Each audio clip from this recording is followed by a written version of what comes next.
এই পতিতালয়ের মেয়ে ভার্সিটিতে কি তুমি কাস্টমার খুঁজতে আসো? হঠাৎ স্যারের এমন প্রশ্নেই নীলা সহ ক্লাসের সবাই চমকে ওঠে। স্যার নীলাকে দাঁড় করায়। ক্লাসের সব ছাত্রছাত্রীরা নীলার দিকে ড্যাব ড্যাব করে তাকিয়ে থাকে। ভার্সিটি কি তোমার পতিতালয় মনে হয়? স্যারের এমন প্রশ্নে পুরো ক্লাস নিস্তব্ধ হয়ে যায়। নীলা অবাক চোখে তাকিয়ে থাকে স্যারের দিকে। নীলাকে নিশ্চুপ থাকতে দেখে স্যারের আবার প্রশ্ন করে, কি হলো, কথা বলছো না কেন? তোমার বাবা কি করে? নীলা আস্তে আস্তে বলে, পুলিশের চাকরি করে স্যার। ও তোমার বাবা জনগণের টাকা মেরে খাচ্ছে, আর তুমি জনগণকে সবকিছু দেখিয়ে বেড়াচ্ছ, তাই না? নীলা কিছু বলতে যাবে তার আগে স্যার বলল, এই তোমাদের কারো কাছে যদি কোনো এক্সট্রা ওড়না থাকে তাহলে প্লিজ ওকে দাও। নীলার বান্ধবী মুস্কান তার ব্যাগ থেকে একটা ওড়না বের করে নীলার গায়ে জড়িয়ে দেয়। স্যার আবার বলতে শুরু করে, জানো নীলা, আজ তোমাদের মতো কিছু আলট্রা মডার্ন মেয়েদের জন্য আমাদের দেশের পুরো নারী জাতিকে লাঞ্ছিত হতে হচ্ছে। তোমাদের মতো কিছু মেয়ে যারা আধুনিকতার নামে ছোট ছোট পোশাক পরে নিজের সবকিছু দেখিয়ে বেড়াচ্ছে মানুষকে, আর এর ফল ভোগ করতে হচ্ছে অসহায় মেয়েদের। আচ্ছা নীলা, আমাকে একটা কথা বলো তো তুমি, তোমরা যে এমন খোলামেলাভাবে সবাইকে সবকিছু দেখিয়ে বেড়াচ্ছ, এতে কি তোমার লাভ হচ্ছে? ছেলেটা তোমার দিকে আকৃষ্ট হচ্ছে, ছেলেরা তোমার সাথে প্রেম করার জন্য লাইন ধরে দাঁড়িয়েছে। একটা কথা বলি শোনো, যে ছেলেগুলো আজ তোমার সাথে প্রেম করার জন্য লাইনে দাঁড়িয়ে আছে, তারা কিন্তু কখনো তোমাকে বিয়ে করবে না।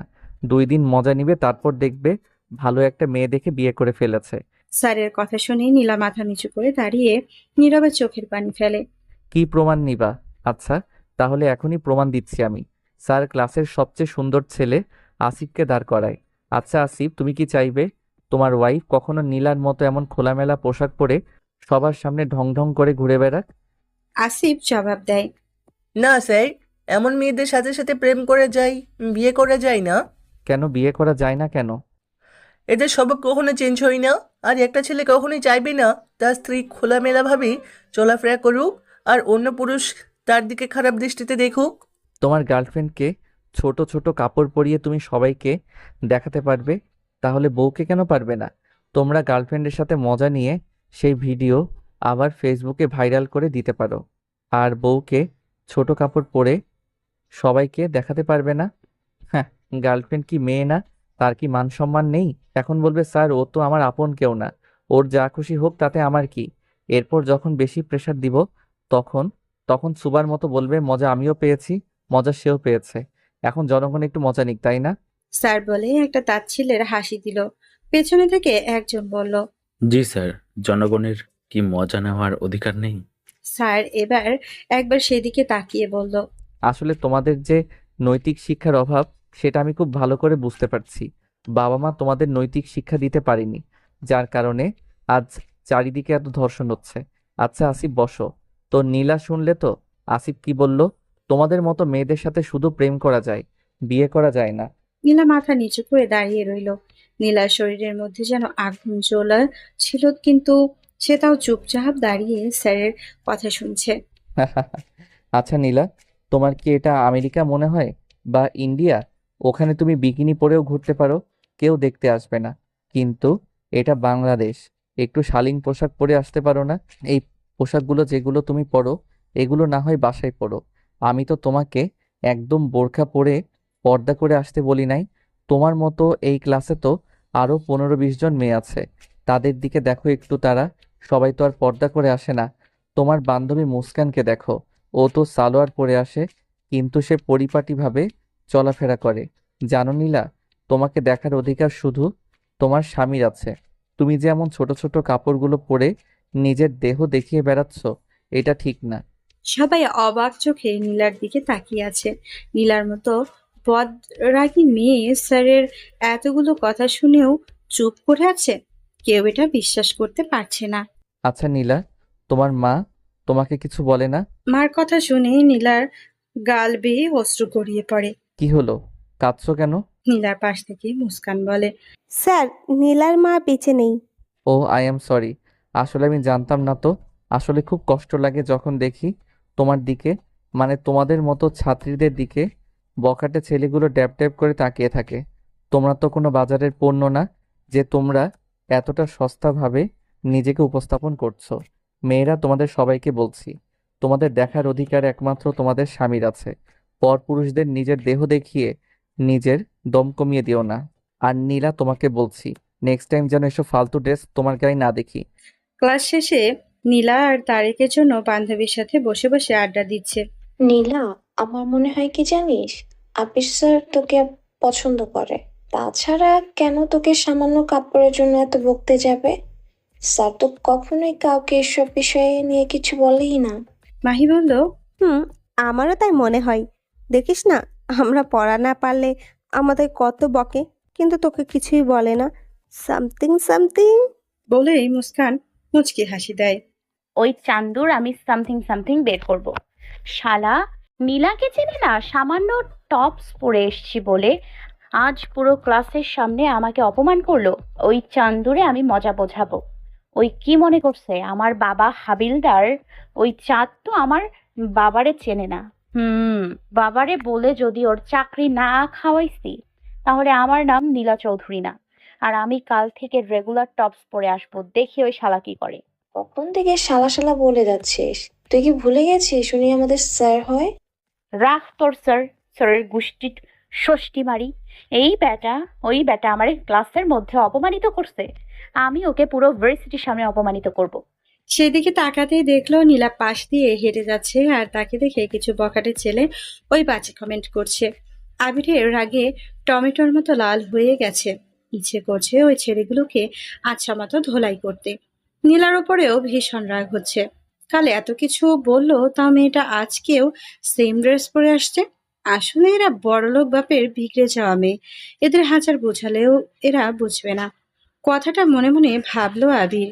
ক্লাসে ঢুকেই আবির নীলাকে দাঁড় করিয়ে বলল, নীলা, তোমাকে না কালই বললাম এসব ফালতু ড্রেস পরে আর ক্লাসে আসবে না? তাহলে আজ আবার সেম ড্রেস পরেছো কেন? একজন ছাত্র পেছন থেকে বলল, কাল তাও ঢিলা ঢালা ড্রেস পরেছিল, আজ তো একদম টাইট ফিটিং ড্রেস পরে আসছে। বেয়াদব মেয়ে। নীলা সেই দিকে না তাকিয়ে বলতে শুরু করলো, দেখুন স্যার, এটা স্কুলও না কলেজও না যে আপনার চিপ রুলস গুলো ফলো করতে হবে আমাকে। বিশেষ করে এই ড্রেসের ব্যাপারটা তো আমি কখনোই মানতে পারবো না। এটা ভার্সিটি, সো আমি এখানে কি পরে আসবো সেটা নিশ্চয়ই আপনি ঠিক করে দেবেন না? হুম, বুঝলাম। তাহলে তুমি বলতে চাইছো যে তুমি এসব ড্রেস পরেই আসবে, তাই তো? ঠিক ধরেছেন। আর একটা কথা, কাল চুপ করেছিলাম বলে ভাববেন না আমি কথা বলতে পারি না। ওকে, এখন বসো। ও স্যার, আসল কথা বলতেই তো ভুলে গেছি। আর আবির বিরক্তি নিয়ে বলল, কি বলবে বলো। আমরা সবাই মানি আপনি অনেক ভালো টিচার। আপনি অনেক সুন্দর করে পড়াতে পারেন, অনেক সুন্দর করে বোঝাতে পারেন। কিন্তু তাই বলে আমাদের নৈতিক শিক্ষার অভাব, বাবা মা আমাদের নৈতিক শিক্ষা দিতে পারেনি, এসব কথা বলার রাইট আপনাকে কেউ দেয়নি। সো পরবর্তীতে এসব না বললে খুশি হব। আর আমার মনে হয় আমাদের যথেষ্ট পরিমাণে নৈতিক শিক্ষা আছে। আবির আস্তে আস্তে বলে, কেমন নৈতিক শিক্ষার সম্পর্কে জ্ঞান রয়েছে তা তো দেখতেই পাচ্ছি। স্যারের সাথে কিভাবে কথা বলতে হয় সেটাই জানে না। জি স্যার, কিছু বললেন? আবিরের কথা নীলা শুনতে পারেনি। না না, কিছু না, তুমি বলো। জি স্যার, আপনি একজন শিক্ষক, আপনার কাজ হলো আমাদের পড়ানো। সো আপনি আসবেন, পড়াবেন, এরপর চলে যাবেন। হুদাই হুদাই জ্ঞান দিতে আসবেন না। আপনার রাজারা কথা বা জ্ঞান যাই বলে এসব শুনতে আমরা এখানে আসিনি। আপনি স্যারের মতো থাকবেন, বেশি লাফাবেন না। শেষে নীলা আস্তে করে বলল, 2 টাকা স্যার আমাকে শেখাতে আসছেন নৈতিক শিক্ষা। নীলার এমন কথা শুনে পুরো ক্লাস স্তব্ধ হয়ে গেল। কেউ ভাবতেই পারেনি নীলা স্যারকে এমন কথা বলবে। ক্লাসের সবাই নীলার দিকে অবাক দৃষ্টিতে তাকিয়ে আছে। নীলা বলা শেষে কথা শুনে আবিরের চোখ মুখ শুকিয়ে গেছে। আবিরের চোখের কোণে জল চলে এসেছে। পেছনে ফিরে ক্লাসের সকলের অগোচরে আবির রুমাল দিয়ে চোখের কোণে জমে থাকা জল মুছে। আবির ভাবতে পারেনি নীলা তাকে এমন ভাবে অপমান করবে। সে কাল যা বলেছে সব তো নীলার ভালোর জন্যই বলেছে। আসলে মানুষের ভালো করতে নেই। আবির অনেকটা স্বাভাবিক হয়ে নীলাকে প্রশ্ন করে, আমার কাজ পড়ানো, তাই না? জি স্যার। তো পড়াশোনা করছো কিছু? নীলা স্বাভাবিকভাবে জবাব দেয় স্যারকে। ওকে, তাহলে দাঁড়িয়ে থাকো। দাঁড়িয়ে থাকবো মানে? নীলা একটু জোরেই বলে কথাটা। আকাশ বলে, স্যার তো শুধু দাঁড়িয়ে থাকতেই বলেছেন, কান ধরে থাকতে বলেননি যে এটা তোর বাপের ভাগ্য। আকাশ তুই চুপ থাক, আমি প্রশ্নটা স্যারকে করেছি। দাঁড়িয়ে থাকবে মানে দাঁড়িয়ে থাকবে। আর যদি দাঁড়িয়ে থাকতে ইচ্ছে না করে তাহলে ক্লাস থেকে বেরিয়ে যেতে পারো, দরজা খোলাই আছে। নীলা আস্তে আস্তে বলে। এমন ভাবে বেরিয়ে যেতে বলছে যেন ওর বাবার ভার্সিটি। পাশ থেকে মুস্কান ইশারায় নীলাকে চুপ করতে বলে। আবির চোখের আড়াল হয় না বিষয়টা। কিছু বললে কি? আপনাকে না স্যার, মুচকানকে বললাম। আজ কি বার? ও ভালো। আর মুস্কান, তোমাকে যেন পরবর্তী ক্লাস থেকে নীলার পাশে বসতে না দেখি। স্যার এখন কি আপনি কার পাশে কে বসবে সেটাও কি ঠিক করে দেবেন? আমি তোমার সাথে আর কোনো কথা বলতে চাই না। সো হয় তুমি চুপচাপ দাঁড়িয়ে থাকো, আর না হয় ক্লাস থেকে বেরিয়ে যাও। আর মুস্কান আমার কথা অমান্য করলে একদম ট্রান্সফার করে চট্টগ্রাম পাঠিয়ে দিব। নীলা ব্যাগ নিয়ে যেতে যেতে বলল।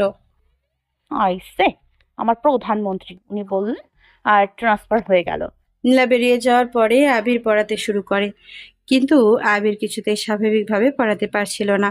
বারবার তার গলা জড়িয়ে আসছিল। সেদিন কোনো রকমে ক্লাস শেষ করে আবির তার কেবিনে গিয়ে ওয়াশরুমে ঢুকে বেসিনের সামনে দাঁড়িয়ে বারবার চোখে মুখে পানি দিতে থাকে। ক্লাস 10 থেকে আবির ছাত্র হিসেবে পড়াচ্ছে। কেউ কোনো দিন তাকে এইভাবে অপমান করেনি। কত ছাত্রের পিঠে আবির লাঠি ভেঙেছে, আর কত ছাত্রকে পিটিয়ে সোজাও করেছে। কেউ কোনো দিন একটা টু শব্দ পর্যন্ত করেনি। আর আজ তার সামনে কি হলো? নীলা, আকাশ আর বর্ষা বসে বসে আড্ডা দিচ্ছে। দোস্ত, তুই তো আজ ফাটিয়ে দিয়েছিস। আজ যে বাস দিয়েছিস তাতে মনে হয় না স্যার নেক্সট টাইম আর তোর সাথে লাগতে আসবে। মা সবে তো শুরু। আগে দেখো হোতা হে কিয়া, ওই চান্দু আমারে ক্লাস থেকে বের করে দিয়েছে, আমি ওকে ভার্সিটি থেকে বের করে দিব। শালা নীল চৌধুরীকে কে না চেনে। একটু পর মুস্কান আর মাহি তাদের সাথে যোগ দেয়। নীলা, তুই আর স্যারকে যে কথাগুলো বললি ওগুলো বলা কি খুব বেশি প্রয়োজন ছিল? জানিস তোর কথা শুনে স্যার কতটা কষ্ট পেয়েছেন? আইসে আর একজন স্যার চামচি। এতই যখন স্যারের জন্য কষ্ট হচ্ছে, তাহলে টিস্যু দিয়ে স্যারের চোখের পানি মুছে দিয়ে আয়। যা ভাগ এখান থেকে। মুস্কান নীলার কথা শুনে হনহন করে সেখান থেকে চলে যায়। নীলা, তুই কিন্তু আজ বড্ড বেশি বেশি করে ফেলেছিস। স্যারের সাথে এরকম রিয়েক্ট করা তোর মোটেও ঠিক হয়নি। স্যার আমাদের গুরুজন। স্যার না হয় একটু পার্সোনাল কথা বলেই ফেলেছেন। ওই কথাগুলো হয়তো স্যার তোকে একাধিকও বলতে পারতেন। তাই বলে তুই সবার সামনে স্যারকে এভাবে অপমান করতে পারলি? আর স্যার যা বলেছেন সব তো তোর ভালোর জন্যই বলেছেন। দেখ মাহি, আমাকে জ্ঞান দিতে আসবি না। এখন তুই প্লিজ এখান থেকে যা। তোকে দেখলে আমার মাথা গরম হয়ে যাচ্ছে আবার। যাচ্ছি, তবে নীলা মনে রাখিস, আজ তুই যেটা করলি এর জন্য একদিন তোকে বড় ধরনের মাশুল দিতে হবে।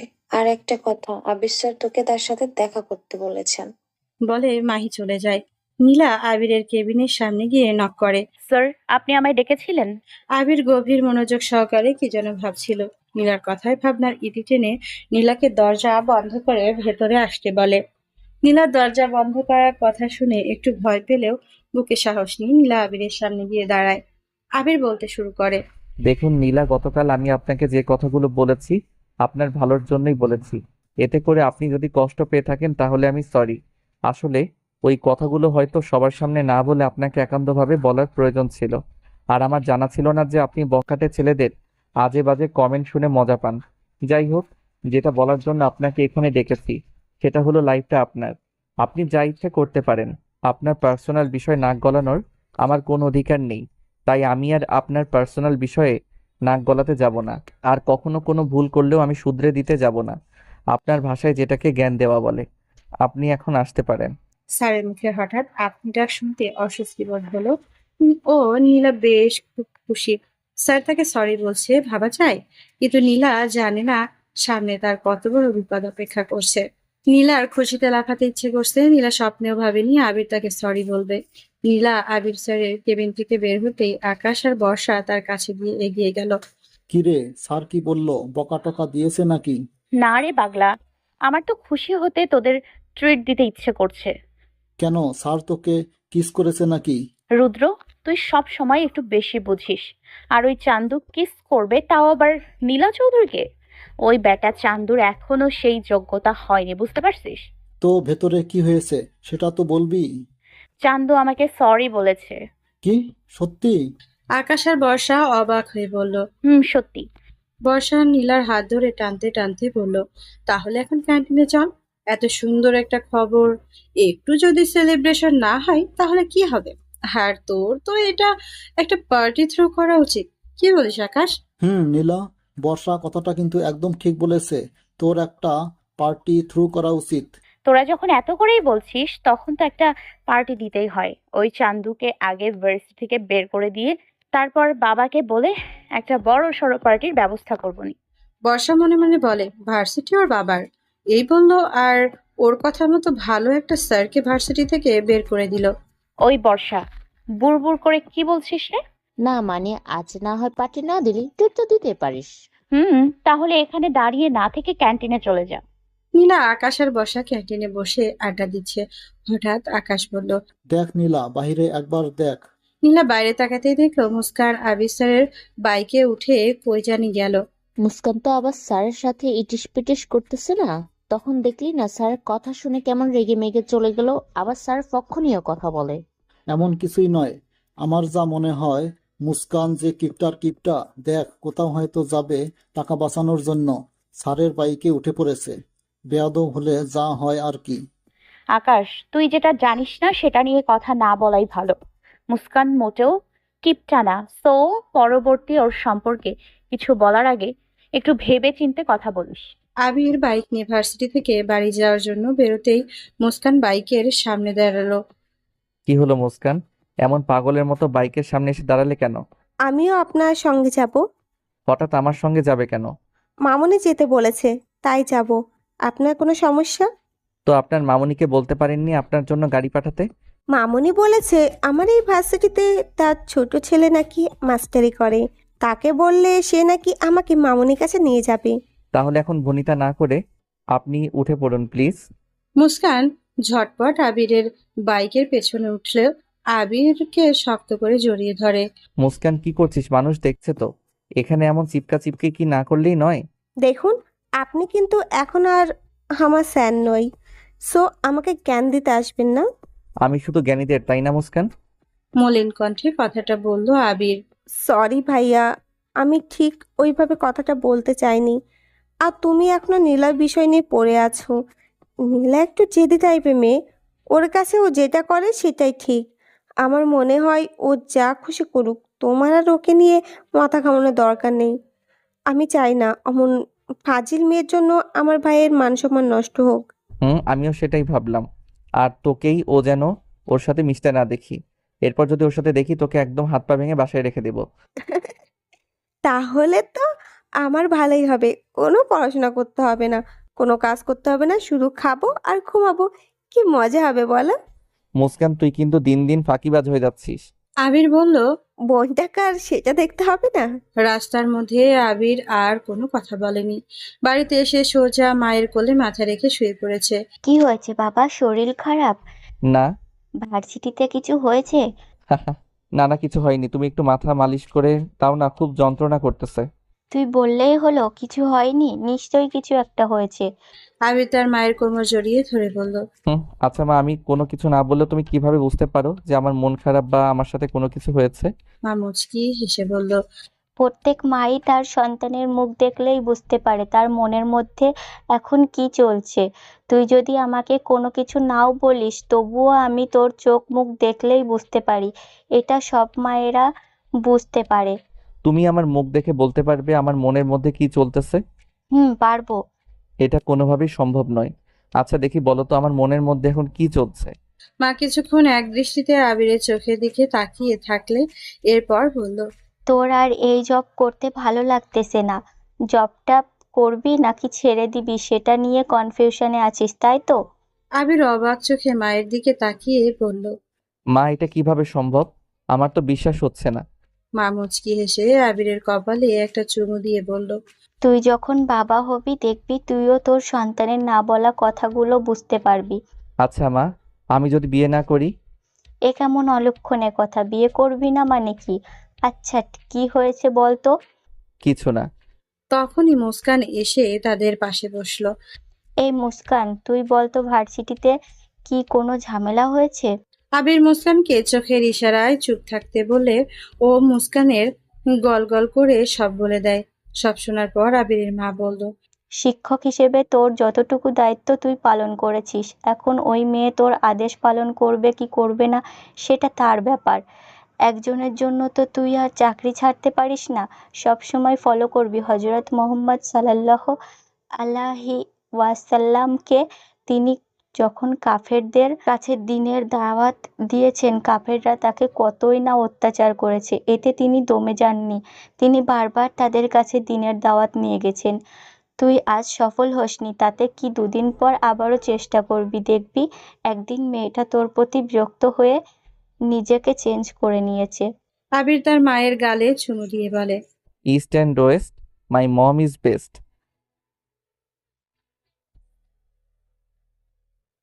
হয়েছে, আর পাম দিতে হবে না, তাড়াতাড়ি গিয়ে ফ্রেশ হয়ে নে, আমি ডাইনিং টেবিলে খাবার দিচ্ছি।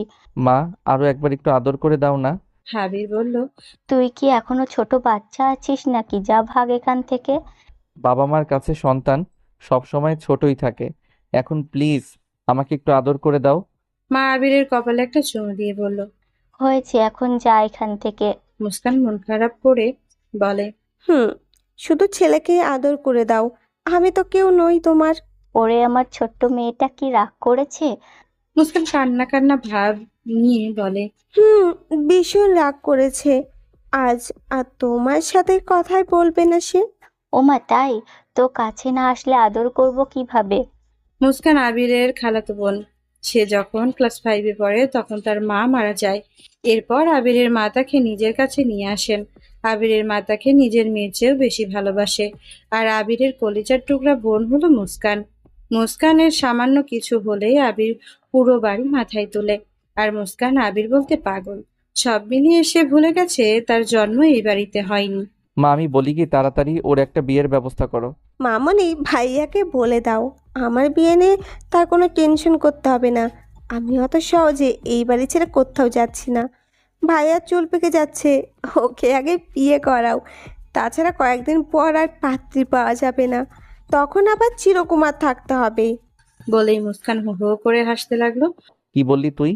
আমার চুল পেকে যাচ্ছে? আজ তোকে আমার হাত থেকে আর কেউ বাঁচাতে পারবে না। বলে মুস্কানকে পেছনে দৌড় দিল। এদিকে মুস্কান দৌড়ে রুমে এসে দরজা লাগিয়ে দিল। পেটে হাত দিয়ে হো হো করে হাসতেছে। আজ প্রায় 10 দিন হলো আবির নীলার দিকে ফিরেও তাকায় না। আগে স্যারের প্রতিদিন নীলাকে কিছু না কিছু প্রশ্ন জিজ্ঞেস করলেও সেই দিনের ঘটনার পর থেকে স্যার আর নীলার সাথে কোনো প্রকার কথা বলেনি। নীলার বিষয়টা মোটেও ভালো লাগছে না। নীলা কিছুদিন ধরে আর একটা বিষয় লক্ষ্য করছে। স্যার মুস্কানের সাথে একটু বেশি কথা বলে। মাঝে মাঝে তো কেবিনে ডেকে নিয়ে যায়, আবার ভার্সিটি থেকে যাওয়ার সময় মুস্কানকে সঙ্গে নিয়েও যায়। তাদের মধ্যে কিছু তো একটা চলতেছে। নীলা এটা খুব ভালোভাবেই বুঝতে পারছে। এই নীলা, একবার বাহিরে দেখ, হিরো আর হিরোইন চলে এসেছে। নীলা বাইরের দিকে তাকাতেই দেখলো আবির স্যারের বাইকে চড়ে মুস্কান ভার্সিটিতে ঢুকলো। এরা তো রোমিও জুলিয়েটকেও ফেল করাবে আমার মনে হয়। নীলা কোনো কথা না বলে চুপচাপ ক্লাসরুমে প্রবেশ করলো। আবির ক্লাসে একটা পড়া বুঝিয়ে দিয়ে বলল, তোমরা সবাই আর একবার করে দেখো, কোথায় বোঝোনি সেটা আমাকে বলো, আমি বুঝিয়ে দিচ্ছি। একটু পর আসিফ দাঁড়িয়ে বলল, স্যার, আমি কিছুই বুঝিনি। আবির আসিফকে ডেকে কাছে নিয়ে বুঝিয়ে দিল আরেকবার। একটু পর নীলা বলল, স্যার আমিও কিছু বুঝি না। মিস নীলা, আমি তো 2 টাকার স্যার, আমার পক্ষে তো আপনাকে বোঝানো সম্ভব না। যে শিক্ষক আপনাকে বোঝাতে পারবে আপনি দয়া করে তার কাছে যে বুঝে নিও। নীলা মনে মনে স্যারকে কয়েকটা গালি দিয়ে বসে পড়ল। একটু পর মুস্কান ডাকতেই স্যার তার কাছে গিয়ে বুঝিয়ে দিল আর কানে কানে বলল। নীলাকে একটু বুঝিয়ে দিস। মুস্কান নীলাকে পড়া বোঝাতে গেলেই নীলা বলল, খুব তো সাধু সেজে ঘুরিস, এদিকে তলে তলে স্যারের সাথে লাইন মারতেছিস। স্যারের বাইকে করে যাস, আবার স্যারের বাইকে করে আসিস, আবার স্যারের কেবিনে ঘন্টার পর ঘন্টা বসে থাকিস। তা কত দূর কি হলো? বাচ্চা কাচ্চা হবে নাকি প্রোটেকশন নিয়েছিলি? হ্যাঁ, এখনকার ছেলেরা তো আবার প্রোটেকশন নিতে চায় না, প্রোটেকশন নিলে নাকি মজা পাওয়া যায় না। তো স্যার তোকে কেমন মজা দিচ্ছে রে? নীলা কথাটা শেষ করতে পারেনি তার আগে তার গালে ঠাস করে 2টা থাপ্পড় হাঁকিয়ে দিল মুস্কান। এমন জোরে থাপ্পড় মেরেছে যে পুরো ক্লাস কেঁপে উঠেছে।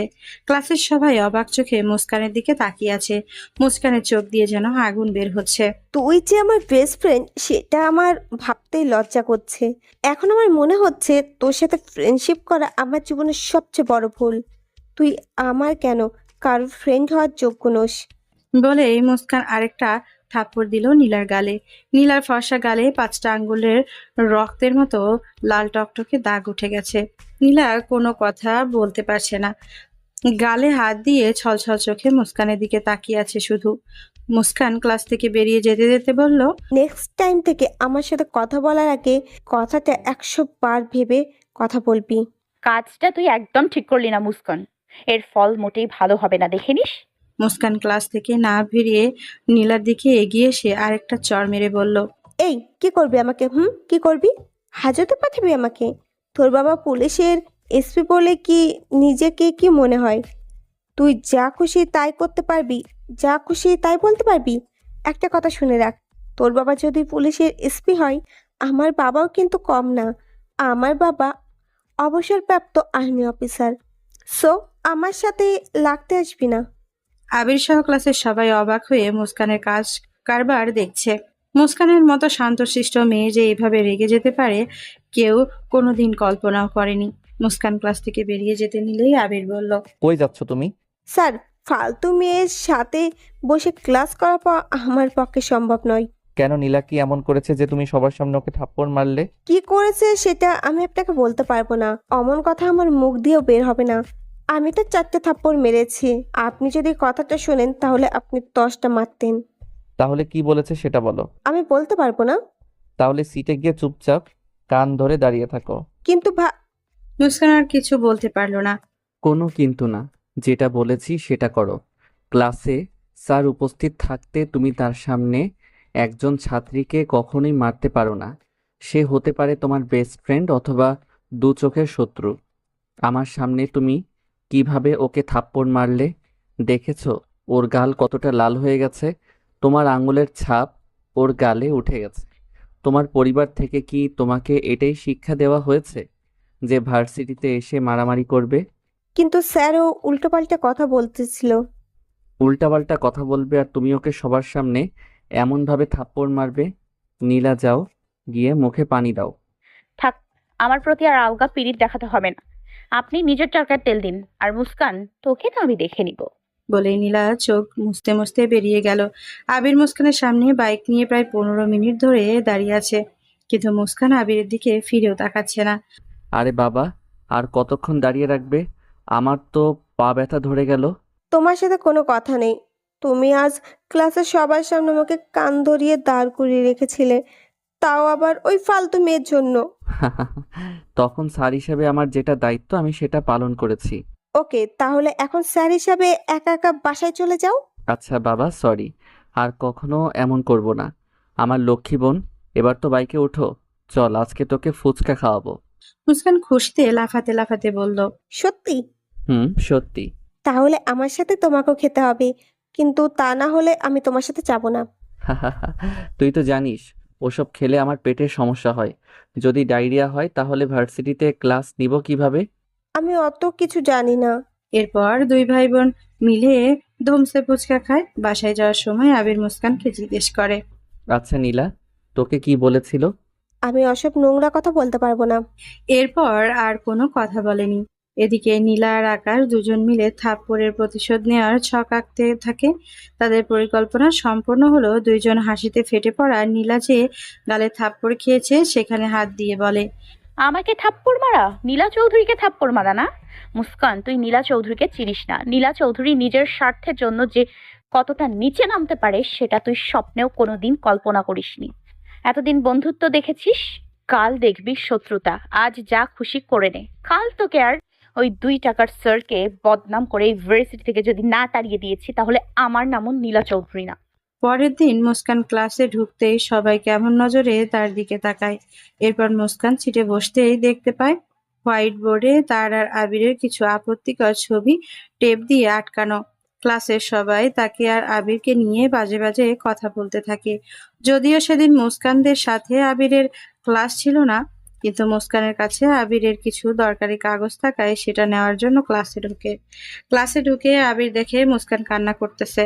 আবির মুস্কানের কাছে যেতে মুস্কান আবিরের বুকের ওপর ঝাঁপিয়ে পড়ে হাউমাউ করে কান্না শুরু করে দেয়। কি হয়েছে, কাঁদছিস কেন? মুস্কান কিছু বলে না, শুধু নখ দিয়ে হোয়াইট বোর্ডের দিকে দেখিয়ে দেয়। আবির হোয়াইট বোর্ডের দিকে তাকিয়ে ছবিগুলো একবার দেখে করুণ চোখে নীলার দিকে তাকায়। আবির চোখ পড়তেই নীলা চোখ নামিয়ে নেয়। আবির পকেট থেকে ফোন বের করে নীলাদের ডিপার্টমেন্টের হেড শফিক স্যারকে ফোন করে 202 নম্বর কক্ষে আসতে বলে। আবির মুস্কানকে শান্ত করার চেষ্টা করছে, কিন্তু মুস্কানের কান্না কিছুতেই যেন থামছে না। কান্না করতে করতে হিচকি উঠতে শুরু করেছে। এদিকে ক্লাসের সবাই আবির আর মুস্কানকে নিয়ে কানাঘুষা করা শুরু করে দিয়েছে। শফিক স্যার ক্লাসে ঢুকতেই সবাই দাঁড়িয়ে যায়। কি হয়েছে আবির, হঠাৎ এত জরুরি তলব? আবির বোর্ডের দিকে দেখিয়ে বলে। দেখুন স্যার, আপনার সোনার ছেলে মেয়েরা কি করেছে। শফিক স্যার বোর্ডের কাছে এগিয়ে ছবিগুলো দেখে এক টানে সেগুলো ছিঁড়ে ফেলে। এরপর চিৎকার করে বলে। এগুলো কে করেছে? সবাই নিশ্চুপ হয়ে দাঁড়িয়ে থাকে। শফিক স্যার আবার বলে। কি হলো, কথা বলছো না কেন? এখন কি বোবা হয়ে গেছো? এগুলো কে করেছে এই মুহূর্তে আমার জবাব চাই। হুট করে আকাশ বলে। স্যার যা করেছে ভালোই করেছে। স্যারের আসল চরিত্র তো সবার সামনে প্রকাশ করেছে। সবার সামনে কতই না সাধু সেজে ঘুরে বেড়াতো। এমন ক্যারেক্টারলেস স্যারের সাথে আমাদের ক্লাস করা সম্ভব নয়। দরকার হলে আমরা আন্দোলন করব, তাও এই স্যারকে আমাদের ভার্সিটি থেকে বের করে ছাড়বো। কি বলো সবাই? শফিক স্যার চিৎকার করে বলে। সবাই বসো, শুধু তুমি দাঁড়িয়ে থাক। কি যেন নাম তোমার? আকাশ বলল। স্যার আকাশ। তুমি আবিরের ক্যারেক্টার সম্পর্কে কতটুকু জানো?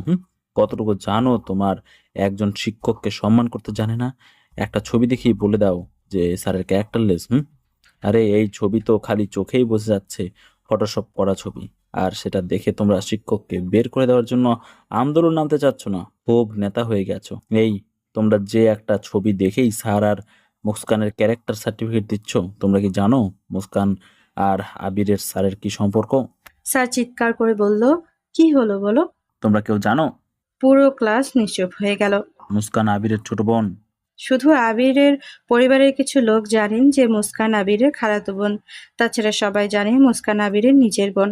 কথাটা শুনে নীলা যেন আকাশ থেকে পড়ল। ক্লাসের সবাই বাকরুদ্ধ হয়ে গেছে স্যারের কথাটা শুনে। আচ্ছা, এমন জঘন্য কাজ করতে তোমাদের কি একবারও বুক পাটে কাঁপেনি? তোমাদের দোষ দিয়ে লাভ নেই। তোমরা বাবা মা তো তোমাদের শিক্ষা দিতে পারেননি। যদি সঠিকভাবে শিক্ষা দিত তাহলে এমন জঘন্য কাজ তোমরা কখনোই করতে পারতে না। আমার তো ভাবতেই লজ্জা করছে যে এমন ছাত্রছাত্রীদের আমি পড়াই। সবাই মাথা নিচু করে বসে রইল। শফিক স্যার বলল। তোমাদের মধ্যে যে এই জঘন্য কাজের সাথে জড়িত তারা প্রস্তুত থাকো টিসি খাওয়ার জন্য। যে ছাত্রীরা শিক্ষককে সম্মান করতে পারে না তাদের এই ভার্সিটিতে পড়ার কোনো অধিকার নেই। যেই ছাত্রছাত্রীরা শিক্ষককে তাড়ানোর জন্য শিক্ষিকাদের নামে মিথ্যা অপবাদ রটনা, তাদের এই ভার্সিটিতে কোনো জায়গা নেই। আজই একটা তদন্ত কমিটি গঠন হবে। কেউ তোমরা ছাড় পাবে না। যে এর সাথে জড়িত ছিলে সবাইকে আমি টিসি দিয়ে ছাড়বো বলে দিলাম।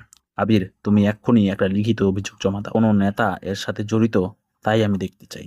স্যার আবার চিৎকার করে বলল। এই ছেলে, কি যেন বলছিলি তুমি? আন্দোলন করে আবিরকে এই ভার্সিটি থেকে বের করে দেবে? তোমাদের কি মনে হয় তাহলে আবিরের ভাত বন্ধ হয়ে যাবে? সে না খেয়ে মরবে? তোমাদের আবিরের ব্যাকগ্রাউন্ড সম্পর্কে জানো? সবাইকে চুপ থাকতে দেখে শফিক স্যার বলল। আবির গ্রুপ অফ ইন্ডাস্ট্রি নামে তো শুনেছো? যারা যারা শোনোনি, মোবাইল তো সাথেই আছে, একবার গুগলে সার্চ দিয়ে দেখে নাও। আর আকাশ, আশা করি তোমাদের এসবের মধ্যে কোনো ইনভলভমেন্ট নাই। আর যদি থাকে তাহলে হাজতে যাওয়ার জন্য প্রস্তুত থাকো। বলে শফিক স্যার ক্লাস থেকে বেরিয়ে যায়।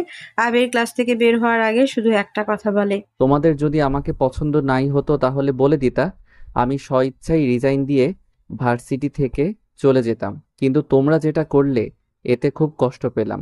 জানি না এর সাথে কে কে জড়িত আছে। তাদের শুধু একটা কথাই বলবো, ওপরে কিন্তু সৃষ্টিকর্তা আছেন, তিনি কিন্তু সব দেখছেন। এই পৃথিবীতে সুষ্ঠু বিচার না হলে তার কাছে কিন্তু সুষ্ঠু বিচারই হবে। আল্লাহর কাছে কিন্তু কেউ রেহাই পাবে না। আর একটা কথা, সত্য কিন্তু বেশি দিন চাপা পড়ে থাকে না। মুস্কান আবিরের শার্টের চোখে পানি মুছে বলল। ভাইয়া আমাকে একটু ছাড়ো তো। কেন, কই যাবি? ছাড়ো না একটু। আবির মুস্কানকে ছেড়ে দিতে মুস্কান দৌড়ে নীলার সামনে গিয়ে দাঁড়ায়। নীলা মুস্কানের দিকে তাকিয়ে মুস্কান তার গায়ের সমস্ত শক্তি দিয়ে কষে একটা থাপ্পড় মারে। নীলা তাল সামলাতে না পেরে পড়ে যায়। মুস্কান নীলার চুলের ঝুঁটি ধরে ওকে দাঁড় করিয়ে বলে। কাল তুই কি বলেছিলি আমাকে দেখে নিবি?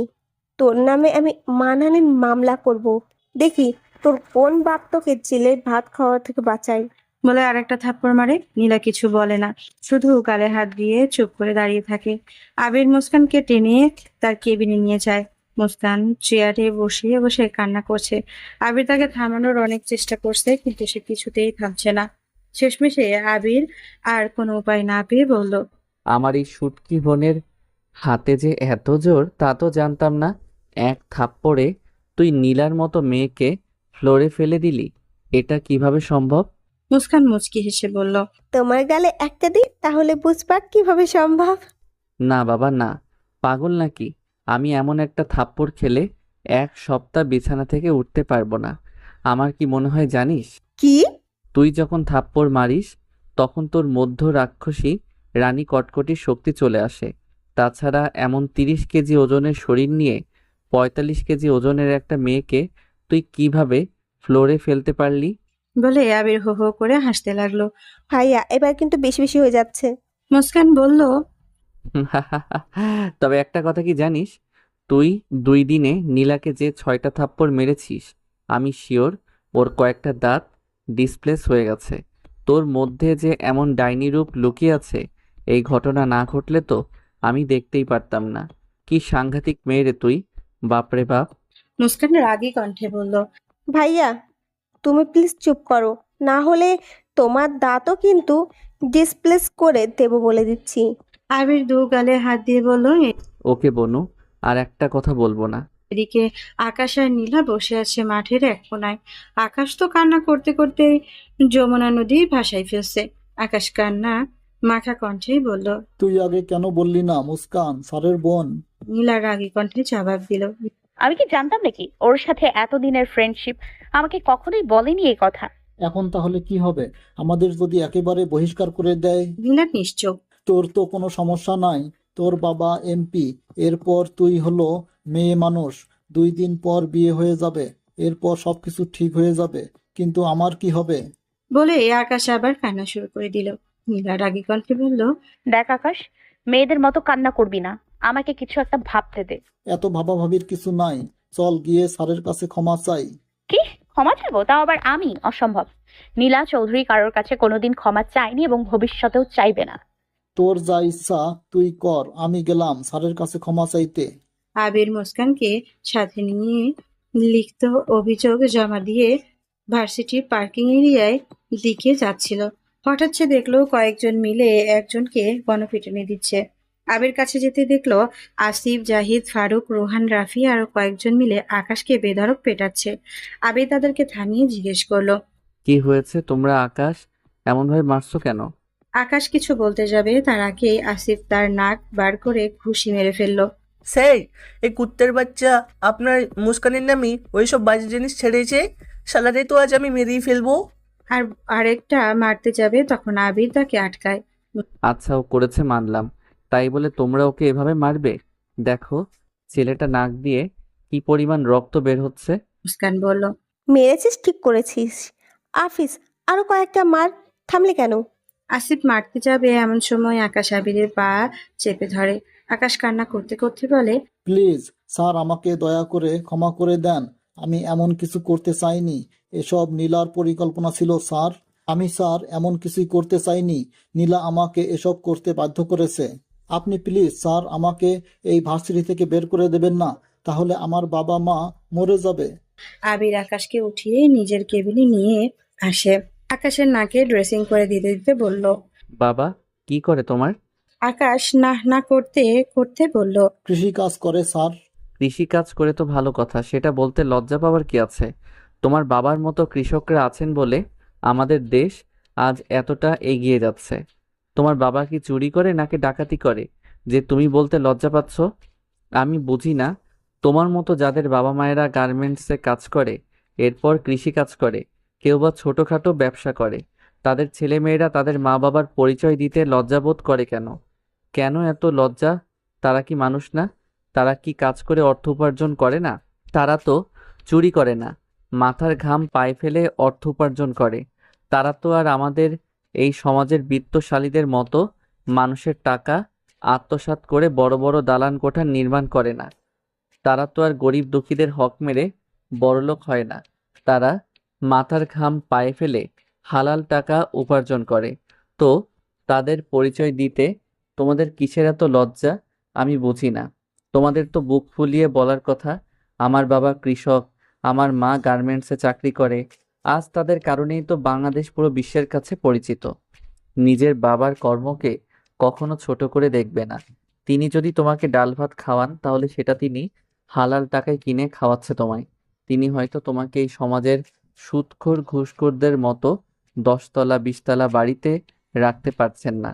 তিনি কিন্তু তার সর্বোচ্চ চেষ্টা করছেন তোমাকে সুখে রাখার জন্য। সো বাবা কৃষিকাজ করেন বলে তাকে ঘৃণা করো না। বাসা কোথায় তোমার? স্যার, রংপুর। বাবা মাসে কত হাজার টাকা পাঠায় বাসা থেকে? স্যার, 6-7 হাজার। দেখো, তোমার বাবা কৃষিকাজ করে, তোমাকে মাসে 6-7 হাজার টাকা পাঠান, যাতে তুমি ভালোভাবে খেতে পারো, চলতে পারো। গিয়ে দেখো, তিনি হয়তো মরিচ ভর্তা আলু ভর্তা দিয়ে ভাত খেয়ে দিনের পর দিন পার করে দিচ্ছে। কিসের জন্য? যাতে তুমি ভালো খেতে পারো।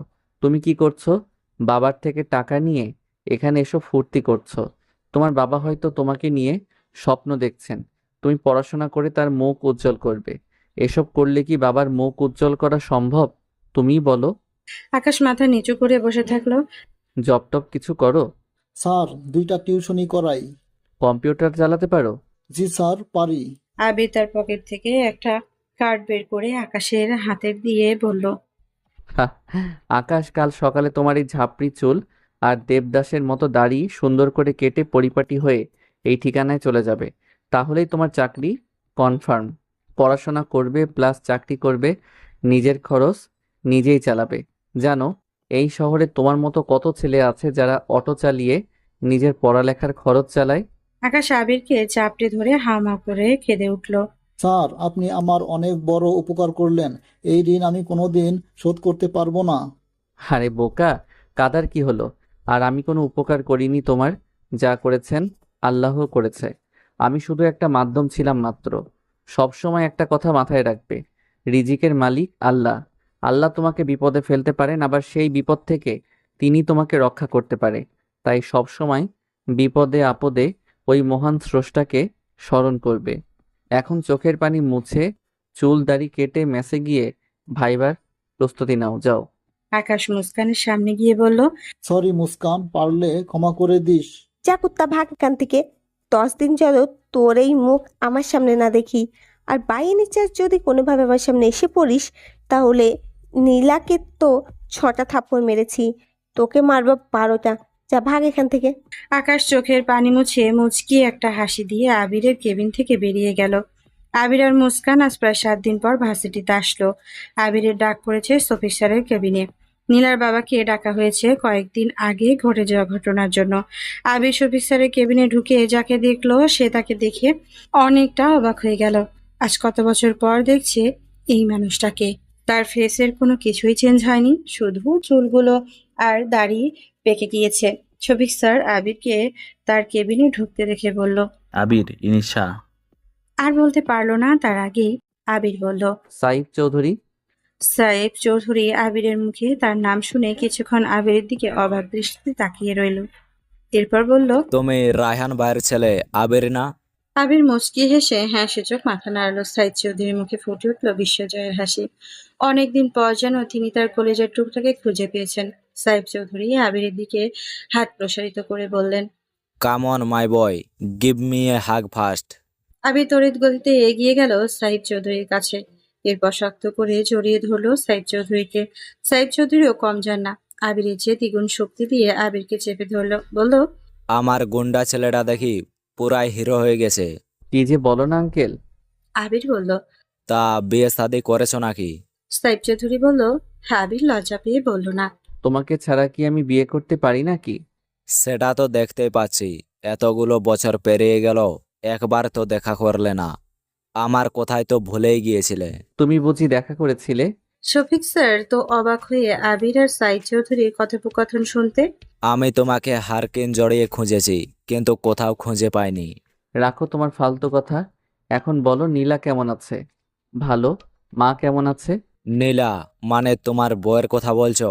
ওর কথা কি আর বলবো, ওর জন্যই তো আজ আমার এখানে আসা। সাইফ চৌধুরী মজা করে বলল। তখনই শফিক স্যার বলল, আবির, ইনি নীলার বাবা। কথাটা শুনে আবির চমকে উঠল। সে তার নিজের কানকে বিশ্বাস করতে পারছে না। কিছুক্ষণের জন্য যেন পৃথিবী থমকে দাঁড়িয়ে গেছে। নীরবতা ভেঙে সাইফ চৌধুরী বললেন, আবির, আমি স্যারের কাছে সব শুনলাম। জানি না নীলা এই কাজ কেন করেছে, কিন্তু ও এই কাজটা মোটেও ভালো করেনি। আসলে তোমাদের বাসা থেকে আসার পর থেকেই মেয়েটা কেমন জানি বদলে গেল। এর 4 বছর পর নীলার মা মারা গেল। এরপর আমার মেয়েটা একেবারেই বদলে গেল। মা মারা গেলে মানে ভালো মা মারা গেছেন? হুম। আবিরের চোখ পানিতে ভিজে এলো। সে জল ছলছল চোখে সাইফ চৌধুরীর দিকে তাকিয়ে বলল, ভালো মা মারা গেল আর তুমি আমাকে একটিবারের জন্য বললে না? আমাকে শেষবারের মতো ভালো মার মুখটা দেখতে দিলে না? আমাকে না হয় নাই বললে, তাই বলে মাকেও বললে না? সাইফ আবিরকে সান্ত্বনা দিয়ে বলল, আমি তোমার মাকে বলেছিলাম তুমি কষ্ট পাবে, এই জন্য হয়তো ভাবি তোমাকে বলেননি। তোমরা সবাই স্বার্থপর। আবির চোখের পানি মুছতে মুছতে বলল। তখনই কেবিনের ভেতর নীলা প্রবেশ করলো। শফিক স্যার তাকে ডেকে পাঠিয়েছিলেন। আবির একবার নীলার দিকে তাকিয়ে চোখ ফিরিয়ে নিয়ে শফিক স্যারকে বলল, স্যার, নীলা ছোট মেয়ে তো ভুল করে ফেলেছে, এবারের মতো ওকে ক্ষমা করে দে। নেক্সট টাইম যদি এমন ভুল করে তারপর না হয় শাস্তি দিয়েন। সাইফ চৌধুরী বলল, না। আবির, ও ভুল যখন করেছে তার শাস্তি ওকে অবশ্যই পেতে হবে। এতদিন মা মরা মেয়ে বলে আমি ওকে ছাড় দিয়ে এসেছি, এজন্যই হয়তো সে এমন জঘন্য কাজ করতে পেরেছে। ওকে তোমার কাছে ক্ষমা চাইতে হবে। আমি কখনোই ক্ষমা চাইতে পারবো না। বেশি কথা বলবি না, তুই আবিরের পা ধরে ক্ষমা চাইবি। অনেক রাগী কণ্ঠে সাইফ চৌধুরী বলল। নীলা তার বাবার দিকে অবাক চোখে তাকিয়ে বলল। কিন্তু বাবা, আমি তার মুখ থেকে কথা কেড়ে নিয়ে সাইফ চৌধুরী বললেন, যেটা বলেছি সেটা কর। অমন নির্লজ্জ কাজ করার আগে তোর মনে ছিল না? আঙ্কেল, এসবের কিছু দরকার নেই। নীলা, তুমি ক্লাসে যাও। আবির, তুমি চুপ থাকো। তোকে যেটা করতে বলেছি সেটা কর নীলা। নীলার গালে বেয়ে টপ টপ করে পানি গড়িয়ে পড়ে। সে কখনো স্বপ্নেও ভাবেনি তার বাবা তাকে এমন কাজ করতে বলবে। নীলা আবিরের পা ধরে সরি বলতে গেলে আবির নীলার হাত ধরে বলে, ঠিক আছে, আমি তোমাকে মাফ করছি। নেক্সট টাইম থেকে আর এমন কাজ করবে না।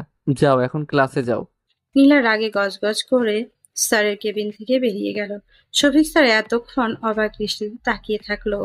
নীলার বাবার মুখে ছোট্টবেলার নীলা মা মরা যাওয়ার কথা শুনে তিনি ভেবেছিলেন আবিরকে বলবেন নীলাকে যেন এবারের মতো ক্ষমা করে দেয়।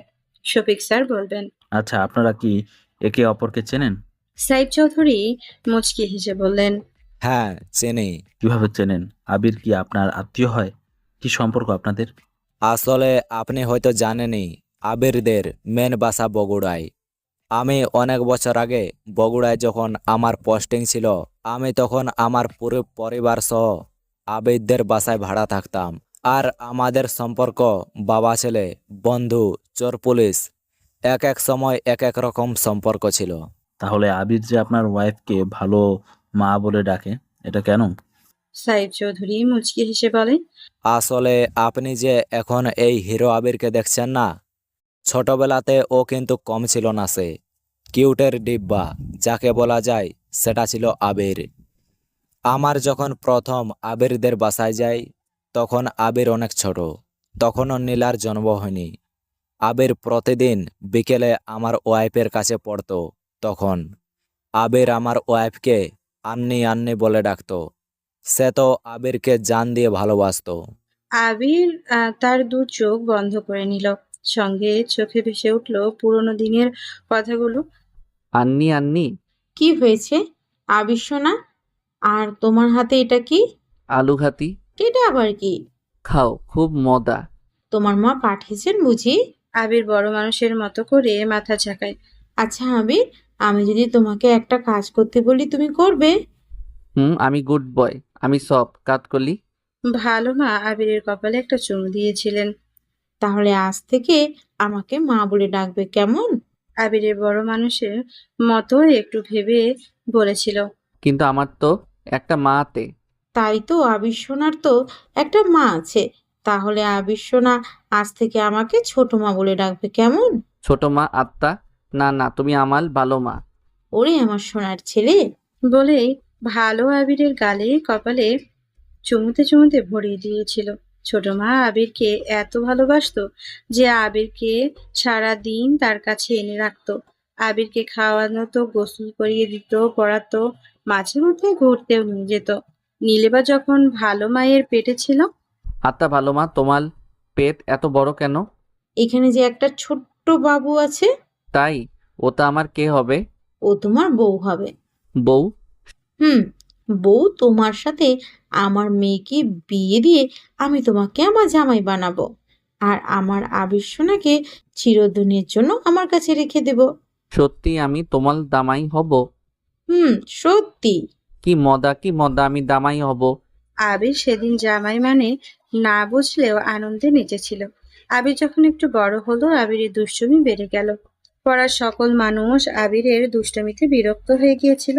সারাদিনই আবির সাবিরের মায়ের কাছে নালিশ করতে যেত। তাই আবিরকে মা বাড়ি থেকে বের হতে দিত না। আবির তখন সময় পেলে সাইফ চৌধুরীর সাথে ঘুরতে বের হতো। সাইফ চৌধুরীর সাথে বগুড়ার এমন কোনো গলি নেই যে আবিরের সেখানে যাওয়া হয়নি। তখনই সাইফ চৌধুরীর সাথে আবিরের খুব ভালো বন্ধুত্ব তৈরি হয়। আবির ক্লাসে বসে একবার নীলার দিকে দেখছে, তো একবার ফোনের স্ক্রিনের দিকে দেখছে। মাঝে মাঝে আবার কি জানি ভেবে মুচকি মুচকি হাসি দিচ্ছে। বিষয়টা আর কারো চোখে না পড়লেও নীলার চোখে পড়ছে ঠিকই। আবিরের এমন মুচকি হাসি দেখে নীলার শরীর জ্বলে যাচ্ছে। ইচ্ছে করছে এক বাড়িতে আবিরের মাথাটা ফাটিয়ে দিতে। আবিরের বাচ্চা খবির, তোকে যদি আমি একবার বাগে পাই, তোর 14 গোষ্ঠীর নাম ভুলে দিব। নীলা মনে মনে বলল, এদিকে আবির মনে মনে বলছে। নীলা চৌধুরী, তোমাকে তো আমি সোজা করেই ছাড়বো। হঠাৎ রফিক দাঁড়িয়ে বলল। স্যার, নীলা এত বাজে কাজ করার পরেও মাপ পেয়ে গেল। আবির হঠাৎ রফিকের কথা শুনে ঝাঁকি খেয়ে উঠল। রাফি কিছু বললে? জি স্যার, বলছি যে নীলা এত বড় বাজে কাজ করার পরেও আপনি তাকে মাপ করে দিলেন। ক্ষমা করা মহৎ গুণ, আর ছোট মেয়ে তো বুঝতে পারেনি। পেছন থেকে মাহি বলল। ছোট মেয়ে মানে কি? ফিডার খাই? এই, তোরা কেউ ওকে একটা ফিডার দে তো, বাবুটা এখন ফিডার খাবে। মাহির কথা শুনে ক্লাসের সবাই হো হো করে হেসে উঠল। এদিকে নীলা তো ক্ষেপে ফায়ার। আবিরও হাতে দাঁড়িয়ে মুখে চেপে মুচকি মুচকি হাসলো। একটু পর আবির সবাইকে ধমক দিয়ে চুপ করতে বলল। এই মাহি, তুমি দাঁড়াও। মাহি দাঁড়াতে দাঁড়াতে বলল। জি স্যার, কিছু বলবেন? নীলা না তোমার বেস্ট ফ্রেন্ড? বেস্ট ফ্রেন্ড হয়েছে তো কি হয়েছে? ও অনেক বড় ভুল করেছে, এর শাস্তি ওকে অবশ্যই দেওয়া উচিত ছিল। আবার অন্যদিকে কথা ঘুরানোর জন্য বলল। কয়টা প্রেম করো? হঠাৎ স্যারের এমন প্রশ্ন ক্লাসের সবাই অবাক হয়ে তার দিকে তাকালো। কি যে বলেন না স্যার, আপনি দেখি আমার সংসার ভাঙার পরিকল্পনা করছেন। আমি বিবাহিত স্যার।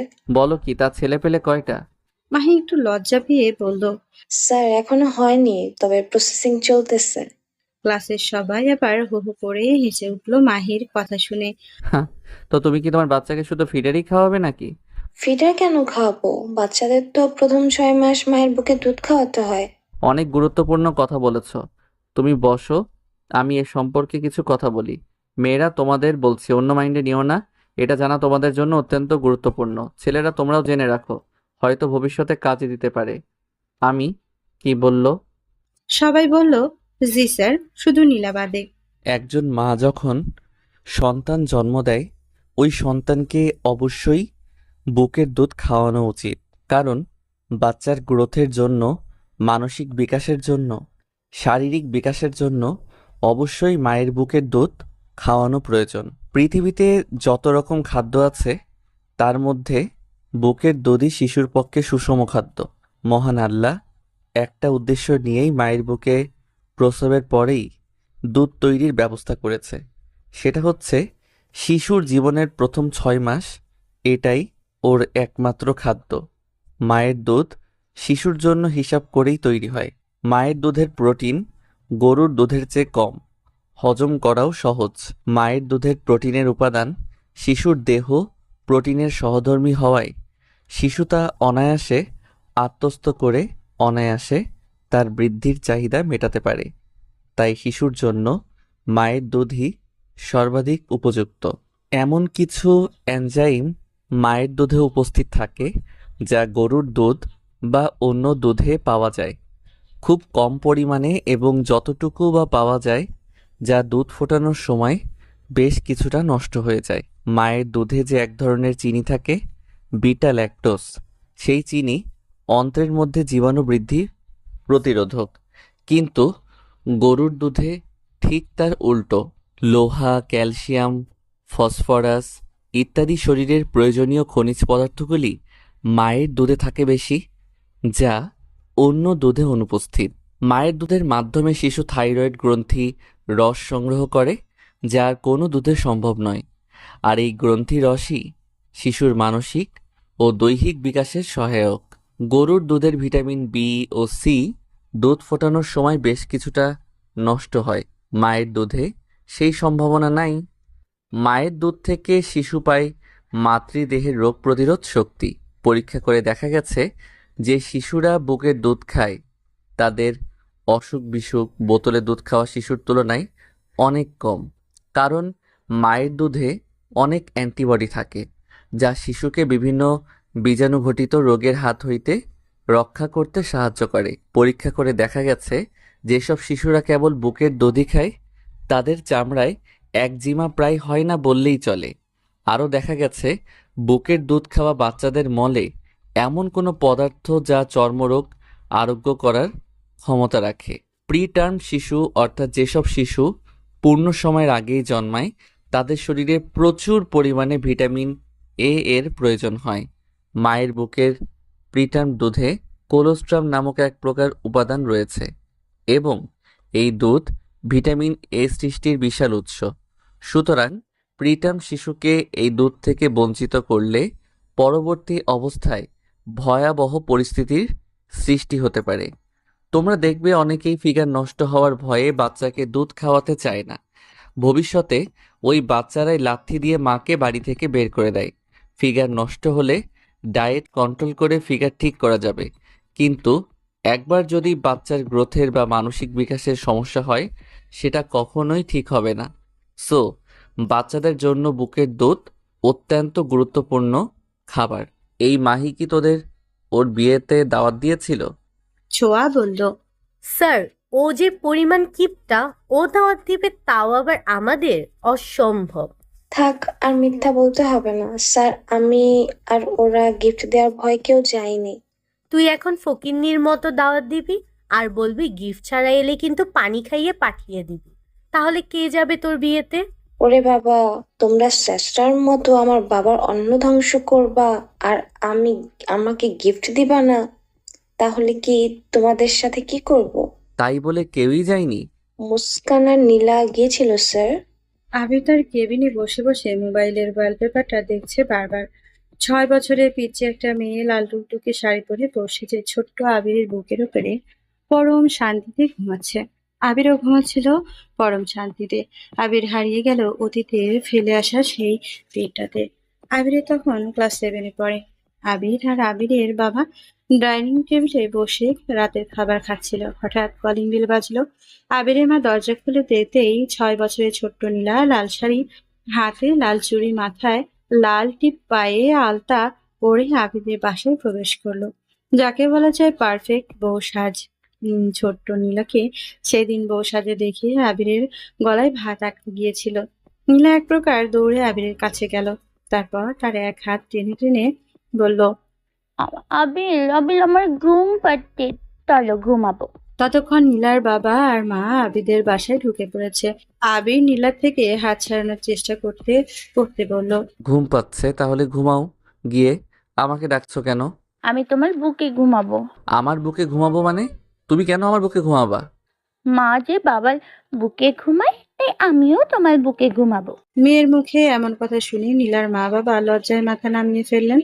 তখন আবিরের মা নীলার গলা টেনে দিয়ে বললেন, ওরে আমার কলিজার টুকরা রে, তোর মা যে তোর বাবার বউ, তাই তোর মা তোর বাবার বুকে ঘুমায়। তুই তো আর আবিরের বউ না যে ওর বুকে ঘুমাবে। বলে একটা হাসি দেয়।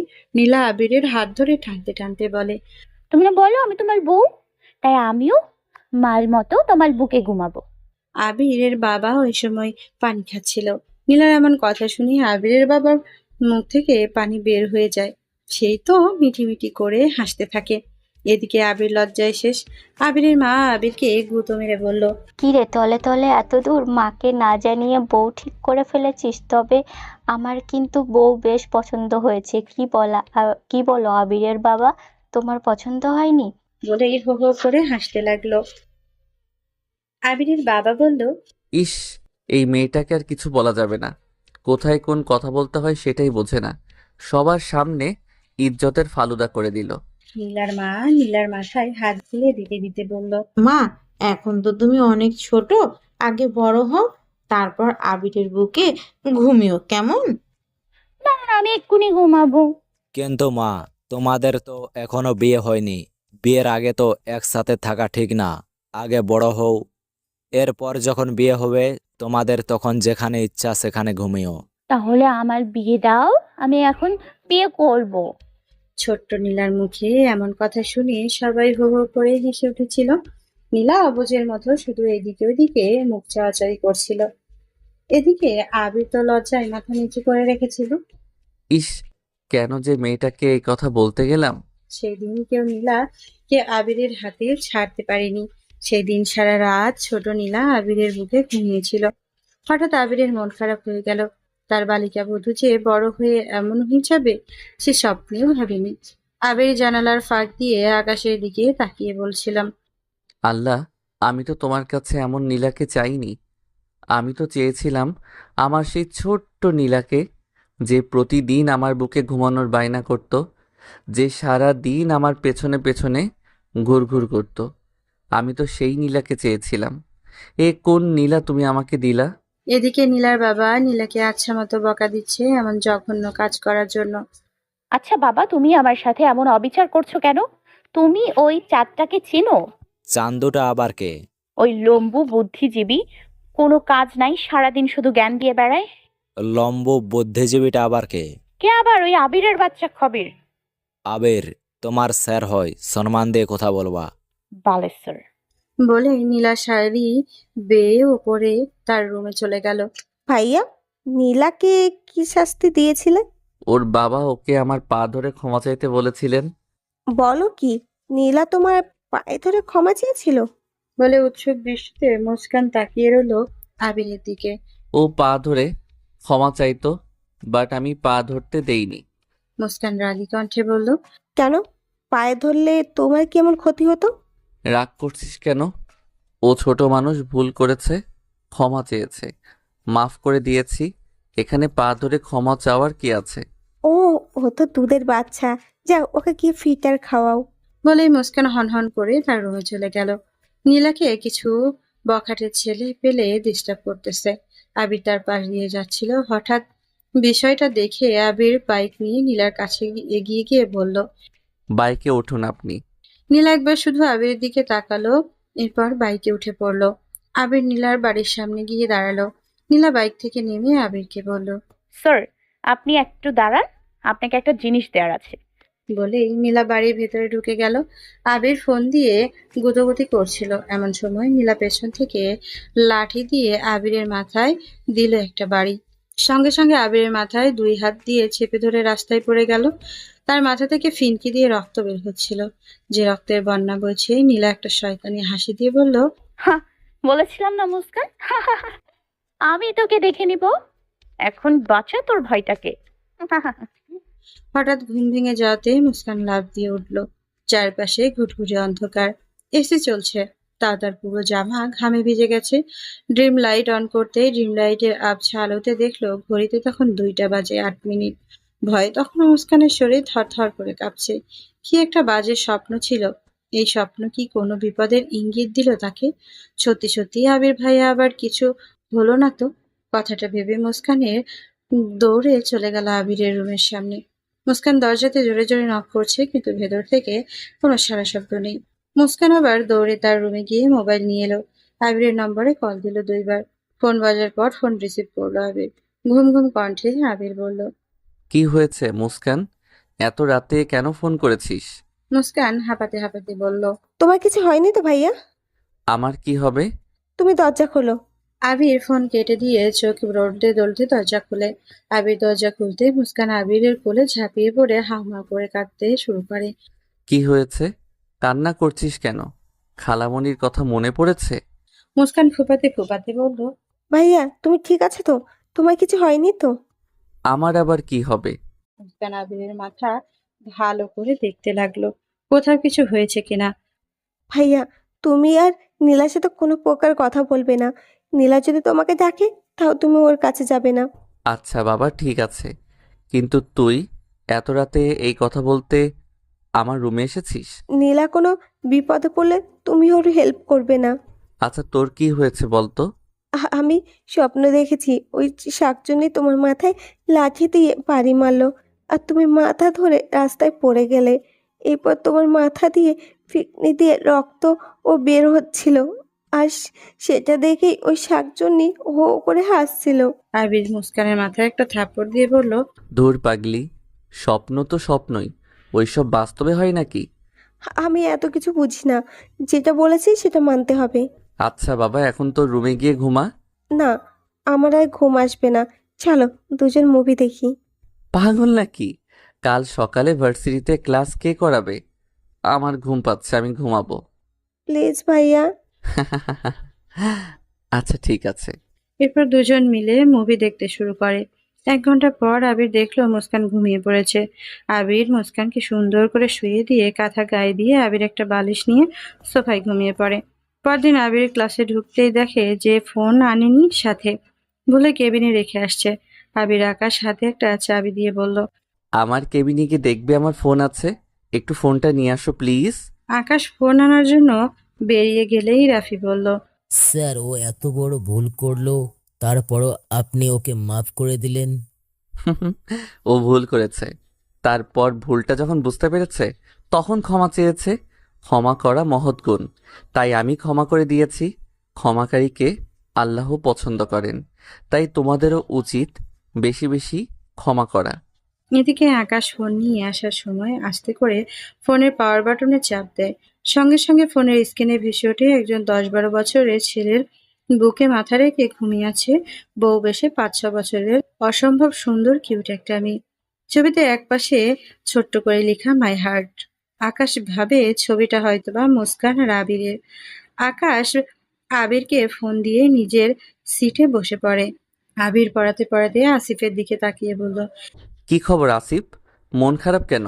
পেছন থেকে রাফি বলল, স্যার, ও তো ছ্যাঁকা খেয়ে বেকা হয়ে গেছে। বলো কি, সত্যি নাকি আসিফ? দুঃখের কথা কি আর বলবো স্যার, প্রেম করতেছি প্রায় 1 বছর আগে থেকে। মেয়েটা যখন তার প্রথম ছবি দিয়েছিল আমি তো ছবিগুলো দেখি, তার উপর ক্রাশ খেয়েছিলাম। যখন সামনাসামনি দেখলাম পুরাই খালাম্মা। খালাম্মা তাও ঠিক ছিল। মেয়েটা আমাকে সবসময় বলতো সে সিঙ্গেল, সে নাকি জীবনে প্রেম করেনি। আর কাল জানতে পারলাম মেয়েটা 2 ছেলের মা, তার স্বামী নাকি এতদিন বিদেশে ছিল, তাই টাইম পাস করার জন্য আমার সাথে প্রেমের অভিনয় করেছি। আচ্ছা স্যার, মেয়েরা এত খারাপ হয় কেন একটু বলবেন? এই তো তোমার একটা ভুল ধারণা, সব মেয়ে তো আর এক হয় না। সব মেয়েরাই তো আর ছোট ছোট ড্রেস পরে সবকিছু দেখিয়ে বেড়ায় না। নীলা মনে মনে বলল, আমি সবকিছু দেখিয়ে বেড়াই না, আমি সবকিছু দেখিয়ে বেড়াই কুত্তা। আচ্ছা, আমি সবকিছু দেখিয়ে বেড়াই, তাতে তোর বাবার কি? হ্যাঁ শালা চান্দু, তুই আগে ক্লাস থেকে বের হ, এরপর তোকে আমি দেখাবো আমি আরো কি কি দেখাতে পারি। তোর যদি আজ মাথা না ফাটিয়েছি, আমার নাম নীলা চৌধুরী না। আচ্ছা স্যার, ভালো মেয়ে পেতে হলে কি কি করতে হবে যদি একটু বলতেন? এটা তো ক্লাস, এসব কথা ক্লাসে বলা যাবে না। ক্লাসের পরে তুমি আমার সাথে যোগাযোগ করো। ছেলেরা সবাই বলল, না স্যার, আপনি বলেন, আমরা শুনতে চাই। আমরাও তো ভালো মেয়েকে বিয়ে করতে চাই। হুম, আমি কথা বললেই তো আবার অনেকেই বলবে নি আমি শুধু জ্ঞান দেই। যার ভালো লাগবে না সে বাইরে চলে যাক। কেন, ভার্সিটি কি তোর বাবার? নীলা মনে মনে বলল, কারো কোনো সমস্যা নেই স্যার, আপনি বলেন। তোমার যেমন ভালো মেয়েকে বিয়ে করতে চাও, মেয়েরাও কিন্তু ঠিক তেমনি ভালো ছেলেকে বিয়ে করতে চায়। একজন নেশাগ্রস্ত ছেলের সাথে বাবা মা কিন্তু কখনোই বিয়ে দিতে চায় না। এরপর বেকার ছেলের সাথেও কোনো বাবা মাই তার মেয়ের বিয়ে দিবে না। তাই তোমাদের অবশ্যই ভালো একটা চাকরি করতে হবে। আর সরকারি চাকরি থাকলে তো তোমার বাড়ির সামনে মেয়েদের সিরিয়াল পড়ে যাবে। অনেক খুঁজে একটা মেয়েকে বিয়ে করলে সে যে ভালো হবে এমন কোনো গ্যারান্টি কেউ দিতে পারবে না। তোমার পরিবার হয়তো ওই মেয়ের সম্পর্কে অনেক খোঁজখবর নিয়েছেন, সবাই বলেছে মেয়েটা খুব ভালো, কিন্তু বিয়ে করার পর দেখলে মেয়েটা আরেকজনের সাথেও গুতুপুতুর করে, তখন কি করবে? যাই হোক, এখন মূল কথায় আসি। আল্লাহ কোরআনে বলেছেন, ব্যভিচারী পুরুষ ব্যভিচারিণী নারী অথবা মুশরিক নারী ছাড়া বিয়ে করতে পারবে না, আর মুমিনদের জন্য এদের হারাম করা হয়েছে। সূরা আন-নূর আয়াত ৩। তাহলে দেখো, আল্লাহ এখানে স্পষ্ট বলে দিয়েছেন, তোমরা যদি ভালো বউ পেতে চাও তাহলে প্রথমে ভালো হতে হবে। তুমি যদি ৫ জনের সাথে ফষ্টি নষ্টি করো, তোমার বউ দেখবে তোমার মতো ১০ জনকে তার আগে পিছে ঘুরিয়ে এসেছে, শেষ পর্যন্ত তোমার কাছে ধরা দিয়েছে। তাই যারা যারা ভালো বউ পেতে চাও তাদের অবশ্যই আগে নিজে ভালো হতে হবে। তাহাজ্জুদের নামাজে আল্লাহর কাছে চাও, আল্লাহ আমার ভালো বউ লাগবে। চাওয়া মতো যদি চাইতে পারো, দেখবে আল্লাহ তোমাকে ভালো একটা বউয়ের ব্যবস্থা করে দিবেন। মেয়েদের পেছন পেছন ঘোরাঘুরি বাদ দিয়ে আল্লাহর পেছনে ঘোরো, দেখবে আল্লাহ তোমার মনের সব ইচ্ছে পূরণ করে দিবেন। প্রতিদিন ৫ ওয়াক্ত নামাজ পড়বেন। তোমরা শুনে রাখো, যুবক বয়সের ইবাদতের আল্লাহর কাছে সবচেয়ে প্রিয়। নারিকেলের চেয়ে যেমন কচি ডাবের দাম বেশি, ঠিক তেমনি আল্লাহর কাছে যুবক বয়সের ইবাদতের দাম বেশি। আর মৃত্যুকে ভয় করো, কারণ এই পৃথিবী একদিন ধ্বংস হয়ে যাবে। কিয়ামতের দিন আল্লাহ তোমার কাছে সব কিছুর হিসাব নেবেন। আল্লাহ বলেছেন, তোমাদের অন্তরে যা আছে তা প্রকাশ করো অথবা গোপনে করো, আল্লাহ তোমাদের থেকে তার হিসাব নেবেন। সূরা আল বাকারা আয়াত ২৮৪। তাই ২ দিনের এই পৃথিবীতে তোমরা যাই করো না কেন, একটু ভেবেচিন্তে করবে। আর বিয়ের আগে আল্লাহ প্রেম ভালোবাসা হারাম করে দিয়েছেন। নীলা মুগ্ধ দৃষ্টিতে আবিরের দিকে তাকিয়ে আবিরের কথাগুলো শুনতেছে। আজ কেন জানি আবিরের কথাগুলো শুনতে খুব ভালো লাগতেছে। নীলা এতদিন খেয়ালই করেনি আবির খুব সুন্দর করে কথা বলতে পারে। নীলা হঠাৎ দাঁড়িয়ে বলল, স্যার, ছেলেদের তো অনেক উপদেশ দিলেন, এবার একটু মেয়েদের উপদেশ দিন। নীলার মুখে এমন কথা শুনে ক্লাসের সবাই অবাক চোখে তার দিকে তাকিয়ে রইল। মাইন্ড করবে না তো আবার? কারণ আমি মেয়েদের সম্পর্কে যখনই কিছু বলি সেটা সবসময় নেগেটিভ দিকেই যায়।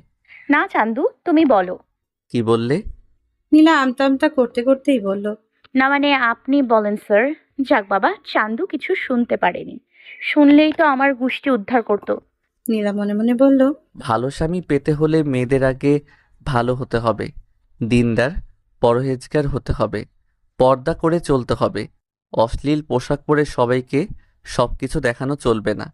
চান্দু শালা ঘুরে ঘুরে ওই এক কথাতেই আসে। বেটা, তোরে আগে একদিন বাগে পাই, সেদিন বোঝাবো নীলা চৌধুরী কি জিনিস। নীলা মনে মনে বলল, আচ্ছা মেয়েরা, তোমরা যে ফেসবুকে তোমাদের ছবি পোস্ট করো কিছু লাইক কমেন্টের জন্য, কেউ কেউ তো ডিএসএলআর ক্যামেরা দিয়ে ছবি তুলে পোস্ট করো, কেউ রং বেরঙের শাড়ি পরে, কেউ কেউ আবার দামি দামি জামা পরে, কারো কারো তো আবার বুকে ওড়নাও থাকে না। আচ্ছা, তোমরা কি ভুলে গেছো তোমাদের এই দেহটা, তোমাদের এই সৌন্দর্য শুধু তোমাদের স্বামীর জন্য? তুমি আটা ময়দা মেখে ফেসবুকে ছবি দিয়ে কাকে সুন্দর দেখাচ্ছ? তোমার কি একবারও বুকটা কাঁপে না? তোমরা হয়তো ভাবতেও পারছো না, ফেসবুকে ছবি আপলোড করে তোমরা কি ভুলটাই না করছো। আকাশ বলল, স্যার, টিকটক এর কথা কিছু বলেন। হ্যাঁ, এই টিকটকের কথা কি আর বলবো, কোথায় কার কি সাইজ, পারলে তারা সবকিছু খুলে মেলে দেখাবে। জনগণের হক পূরণ করতেছে বেয়াদবগুলো। কোনো কাজকাম নাই, মিশেই ছোট ছোট ড্রেস পরে লাফালাফি।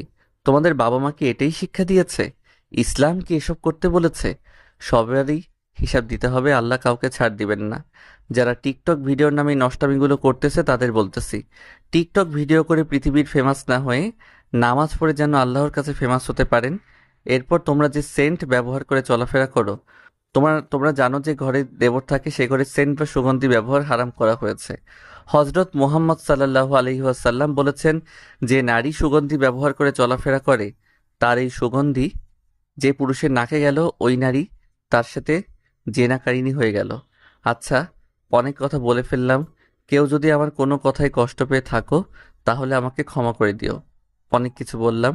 আল্লাহ সবাইকে হেদায়েত দান করুক। আবির ক্লাস থেকে বের হতেই নীলা আবিরের পেছনে পেছনে ক্লাস থেকে বেরিয়ে গেল। নীলা দৌড়ে আবিরের সামনে গিয়ে বলে, সরি স্যার। আবির অবাক চোখে নীলার দিকে তাকিয়ে বলল, সরি বলতে হবে না, যাও ক্লাসে যাও। বলে আবির চলে গেল। শালা চান্দু, নিজে থেকে সরি বললাম, এখন ভাব দেখাচ্ছে। তোর ভাব আমি বের করব। শালা চান্দু, নিজে থেকে সরি বললাম, এখন ভাব দেখাচ্ছে। তোর ভাব আমি বের করব। নীলা ক্লাসে আসতেই মুস্কানের কাছে গিয়ে বলল, আমার ভাইয়ের কাছ থেকে সব সময় 100 হাত দূরে থাকবি, আর যেন আমি তোকে ভাইয়ের পিছন পিছন ঘুরতে না দেখি। নীলা মুখ ভেঙিয়ে বলল, তোর ওই চিকন আলি লম্বু বুদ্ধিজীবী ভাইয়ের পেছনে পেছনে ঘুরতে আমার বইই গেছে। যা ভাগ এখান থেকে। কেন, ফার্স্টে কি বাবার? না, তোর বাবার হয়েছে, এখন যা। সময় থাকতে ভালো হ, না হলে পরে গিয়ে পস্তাতে হবে। ভাই এক বুদ্ধিজীবী আর বোন হয়েছে তার চামচে। খবরদার আমাকে জ্ঞান দিতে আসবি না। তোর জ্ঞান তোর কাছে রাখ। নীলা তার সিটে গিয়ে বসে। আবিরের মনটা খুব খারাপ। সেই মহাখালী ফ্লাইওভারের ওপর দাঁড়িয়ে এক দৃষ্টিতে তারা ভরা আকাশের দিকে তাকিয়ে আছে। আবিরের মন খারাপ হলেই সেইখানে চলে আসে। রাত বেশি হওয়া তেমন একটা গাড়ি নেই, মাঝে মাঝে দুই একটা সিএনজি শুধু আসা যাওয়া করছে। হঠাৎ একটা সিএনজি দ্রুত গতিতে আবিরের পাশ দিয়ে চলে গেল, কিন্তু কিছু দূর গিয়ে সিএনজিটা থেমে গেল। আবির সেই দিকে একবার তাকালো। কিছু ছেলে পেলে সিএনজি থেকে আটকিয়েছে। আবির সেই দিকে মনোযোগ না দিয়ে আবার আকাশের দিকে তাকিয়ে ছোট্ট নীলার কথা ভাবতে লাগলো। নীলারা যেদিন আবিরদের বাসা থেকে যায় সেই দিন নীলা কি কান্না, সে আবিরকে ছেড়ে কোথাও যাবে না। সেই দিন সাইফ আঙ্কেল জোর করে ঢাকায় নিয়ে আসেন। তারও কিছু করার ছিল না, তার ট্রান্সফার হয়ে গিয়েছিল। তাই বাধ্য হয়েই তাদের বগুড়া ছেড়ে ঢাকায় আসতে হয়েছিল। হঠাৎ একটা মেয়ের কণ্ঠ ভেসে আসলো আবিরের কানে। মেয়েটি চিৎকার করে বলছে, খবরদার আমাকে টাচ করবি না। আমার বাবা কিন্তু এসপি। তোদের কিন্তু জেলের ভাত খাওয়াবো। কেন জানি মেয়েটার কণ্ঠে খুব চেনা চেনা লাগছে। আবির হেলমেট পরে বাইক নিয়ে এগিয়ে গেল। আবির একটু কাছে যেতেই দেখলো তিনটা ছেলে নীলাকে ঘিরে রেখেছে। একটা ছেলে হাতে একটা ছুরি ছিল। আবির তাদের সামনে গিয়ে বাইক থামায়। একজন আবিরের দিকে এগিয়ে এসে বলল, কি চাই? আবির হেলমেট খুলে বলল, ভাইয়া, এখানে আশেপাশে কোথাও কি হাসপাতাল আছে? হুম, সামনে যান। ধন্যবাদ ভাইয়া। বলে বাইক চালু করে এদিকে নীলা আবিরকে দেখে যেন প্রাণ ফিরে পেল। এখন নিশ্চয়ই আবির তাকে এই জানোয়ারদের হাত থেকে বাঁচাবে, কিন্তু আবির তাকে ভুল প্রমাণিত করে বাইক নিয়ে চলে গেল। নীলা কিছুক্ষণ অবাক হয়ে তাকিয়ে থাকে। স্যার স্যার বলে চিৎকার করতে থাকে। আবির একটু সামনে গিয়ে আবার ঘুরে এলো। কি হয়েছে আবার আসলেন যে? হুম, না মানে হাসপাতালে ঠিকানা তো বললেন না। একজন ছেলে নীলার হাত ধরে ছিল, ওই বলল। দেখছিস না কাজ করতেছি, ডিস্টার্ব করিস না। আবির বাইক স্ট্যান্ড করে হেলমেট খুলে হেলমেট দিয়ে এক বাড়ি মেরে বলল, ছাড়, ওর হাত ছাড়। এরপর মারামারি শুরু হয়ে গেল। আবির হেলমেট দিয়ে ওদের আচ্ছা মতো ধোলাই করতেছে, আর নীলা পাশে দাঁড়িয়ে দাঁড়িয়ে মজা নিচ্ছে। একটু পর তারা দৌড়ে পালালো। আবির নীলার কাছে গিয়ে তার গালে ঠাস করে একটা থাপ্পড় দিল। নীলা গালে হাত দিয়ে অবাক হয়ে দাঁড়িয়ে আছে। তোমার বাসা না মিরপুরে? এত রাতে তুমি এখানে কি করো? আজ যদি আমি না থাকতাম তাহলে কি হতো? হুম, বেয়াদব মেয়ে, রাত বিরাতে ঘুরতে বেরিয়েছে। আচ্ছা, নিজেকে কি ভাবো তুমি? ননসেন্স কোথাকার। নীলা বাচ্চাদের মতো করে বলল, আমি তো ফুপির বাসায় যাচ্ছিলাম। এত রাতে তোমার একা একা ফুপির বাসায় যেতে হবে, তাও আবার সিএনজিতে করে? তোমার বাবাকে বলতে পারোনি? আজ যদি ওই জানোয়ারগুলো তোমার কোনো ক্ষতি করতো তাহলে কি হতো? হুম, বলো। চুপ করে আছো কেন? রাতে একা একা চলাচলের সময় মেয়েরা একটু চোখ কান খোলা রাখুন। বিপদ যে কোনো সময় আপনার সামনে আসতে পারে। আমি কি জানতাম নাকি এমন হবে? তা কেন জানবে? তুমি তো শুধু জানো স্যারদের কিভাবে অপমান করতে হয়। এখন মূর্তির মতো দাঁড়িয়ে না থেকে বাইকে উঠে পড়ো। নীলা বাইকে উঠতেই আবির বাইক স্টার্ট দেয়। বাইক চলতে থাকে তার আপন গতিতে। নীলা আবিরের কাঁধে হাত রাখতে কি রাখবে না সেটা ভেবে পাচ্ছে না। আবির যদি অন্য কিছু মনে করে। নীলা আস্তে করে আবিরের কাঁধে হাত রাখলো। আবির কিছু বলল না, শুধু লুকিং গ্লাসে একবার নীলার দিকে তাকালো। আবছা আলোয় নীলাকে অসম্ভব সুন্দরী লাগছিল। বাতাসে তার খোলা চুল উড়ে উড়ে বেড়াচ্ছে, বারবার তার মুখে পড়ছিল। আর নীলা হাত দিয়ে আবার সেটা সরাচ্ছিল। নীলার খুব শীত করছে। নীলা কি করবে ভেবে না পেয়ে আবিরকে পেছন থেকে শক্ত করে জড়িয়ে ধরে। আবির সাথে সাথে ব্রেক করে। কি হলো? তোমার সমস্যা কি? এমন জড়িয়ে ধরলে কেন? তুমি দেখি বসতে দিলে শুতে চাও। কাঁধে হাত রাখতে দিছি, এর মানে এই না যে জড়িয়ে ধরবে। নীলা বাচ্চাদের মতো করে বলল। আমার কি দোষ? আমার যেন ভীষণ শীত করছে। শীত তো করবেই। এমন মশারির মতো পাতলা জামা পরতে কে বলেছে তোমাকে? আমি এখানে শীতে মরতেছি, কিসের কি ব্লেজারটা খুলে আমাকে দেবে তা না, এই বুদ্ধিজীবী আবার জ্ঞান দিতে শুরু করেছে। নীলা মনে মনে বলল। বেয়াদব মেয়ে, সেদিন এতগুলো কথা বললাম তাও তোমার লজ্জা হলো না? আচ্ছা, তুমি শুধরাবে কবে আমায় একটু বলবে? সেটা আমি নিজেও জানি না। আবির তার পরনের ব্লেজার খুলে নীলাকে দেয়। আচ্ছা, তোমার চুলগুলো যখন এত সমস্যা করতেছে বেঁধে রাখতে পারছো না? কাঁটাটা কোথায় যেন হারিয়ে গেছে, কিভাবে বাঁধবো? তাহলে খোপা করে রাখো। পারি না তো। তুমি আসলে মেয়ে নামের কলঙ্ক। নামো বাইক থেকে। আর আপনি পুরুষ নামে ঢ্যাঁড়স, পেছনে এত সুন্দর একটা মেয়েকে বসিয়ে ভদ্র ছেলের মতো কোনো প্রকার ব্রেক ছাড়াই বাইক চালাচ্ছে। কেন, একটু ঘন ঘন ব্রেক কষলে কি এমন ক্ষতি হবে? আবুল একটা। নীলা মনে মনে বলল। কি হলো? হা করে দাঁড়িয়ে আছো কেন? চুল খোপা করে দিয়েছি, এখন উঠো। নীলা অবাক হয়ে বলল। আপনি চুলও খোপা করতে জানেন? হুম, মা যখন রান্নাঘরে কাজ করে আমি মার চুল খোপা করে দেই। আবিরের মুখে মায়ের কথা শুনে নীলার চোখে পানি চলে আসে। ইস, আজ আমার মা যদি বেঁচে থাকতো। কথাটা ভেবে নীলা একটা দীর্ঘশ্বাস ছাড়ে। নীলা বাইকে উঠে আবার আবিরকে জড়িয়ে ধরে। এই, তোমার সমস্যা কি? আবার জড়িয়ে ধরলে কেন? আপনি চুপচাপ বাইক চালান তো, এত বেশি কথা বলেন কেন? আমার শীত করছে তাই ধরেছি, তাছাড়া আপনাকে জড়িয়ে ধরার আমার কোনো ইচ্ছে নেই। আবির তো নীলার ধমক শুনে চুপ হয়ে যায়। এরপর নীলাকে বলে। একজন মেয়ে একজন বেগানা ছেলেকে এভাবে ধরতে পারে না। ইসলামে এসব নিষিদ্ধ। জীবন বাঁচান ফরজ কাজ, আমি আমার জীবন বাঁচিয়েছি, সো আপনি চুপ থাকেন। আবির তো নীলাকে আনছা মতো বকা দিচ্ছে থাকে, কিন্তু নীলা মুগ্ধ হয়ে আবিরের কথা শুনছে। কেন জানি আজ আবিরের সব কথা তার মনোমুগ্ধকর লাগছে। নীলা, এই নীলা, ঘুমিয়ে পড়েছো নাকি? তোমার বাসায় এসে গেছে। নীলা বাইক থেকে নেমে আবিরকে বলল। ধন্যবাদ স্যার আমাকে বাঁচানোর জন্য, আপনি না থাকলে আজ আমার যে কি হতো। ধন্যবাদ দেওয়ার কিছু নেই। আর আমি তোমাকে বাঁচাইনি, আল্লাহ তোমাকে বাঁচিয়েছেন। আমি শুধু একটা মাধ্যম ছিলাম মাত্র। তাই যাও, নামাজ পড়ে আল্লাহর কাছে শুকরিয়া আদায় করো। নীলা আবিরের ব্লেজার না দিয়ে দৌড়ে বাসার মধ্যে চলে গেল। নীলা সারা রাত ঘুমাতে পারেনি। সে যে আবিরের প্রেমে পড়ে গেছে। আবির শীতে কাঁপতে কাঁপতে বাড়ি চলে যায়। এদিকে নীলা খাটে শুয়ে এপিট ওপিট হাতে থাকে, কিন্তু তার চোখে ঘুম নাই। চোখ বন্ধ করলে শুধু আবিরের ছবি ভেসে উঠছে। আবিরের সেই মারামারির দৃশ্য, আবিরের বকাঝকা, বারে বারে শুধু এই সবই চলে আসছে নীলার চোখের সামনে। নীলা নিজেই বুঝতে পারছে না হঠাৎ তার সাথে এগুলো কি হচ্ছে। আবিরের ব্লেজার পরে ড্রেসিং টেবিলের সামনে দাঁড়িয়ে দাঁড়িয়ে নিজের থেকে ঘুরিয়ে ঘুরিয়ে দেখছে আর আবিরের কথা ভাবছে। নীলা মোবাইল হাতে নিয়ে ফেসবুকে আবিরের নাম সার্চ করে, কিন্তু এতগুলো আইডি চলে আসছে। এর মধ্যে কোনটা আবিরের আইডি নীলাম বুঝে উঠতে পারছে না। প্রায় ঘন্টাখানেক খোঁজার পর আবিরের আইডি পায়। প্রোফাইল পিক দেখেই তো নীলা কাশ খেয়ে যায়। ইস, আবির তুমি এত হ্যান্ডসাম কেন? বলে আবিরের ছবিতে একটা চুমু খায়। ছবি নিচে কমেন্ট করে, ওই আর এইসব ছবি দিবেন না। মেয়েরা তো আপনাকে দেখে আপনার প্রেমে পাগল হয়ে যাবে। আবিরের করা প্রতিটা পোস্ট দেখতে থাকে নীলা। আবিরের প্রায় সব পোস্টে সুরভি ম্যাম কমেন্ট করেছে। এই শাকচুনি তো আবার আবিরের সাথে লাইন মারতেছে না।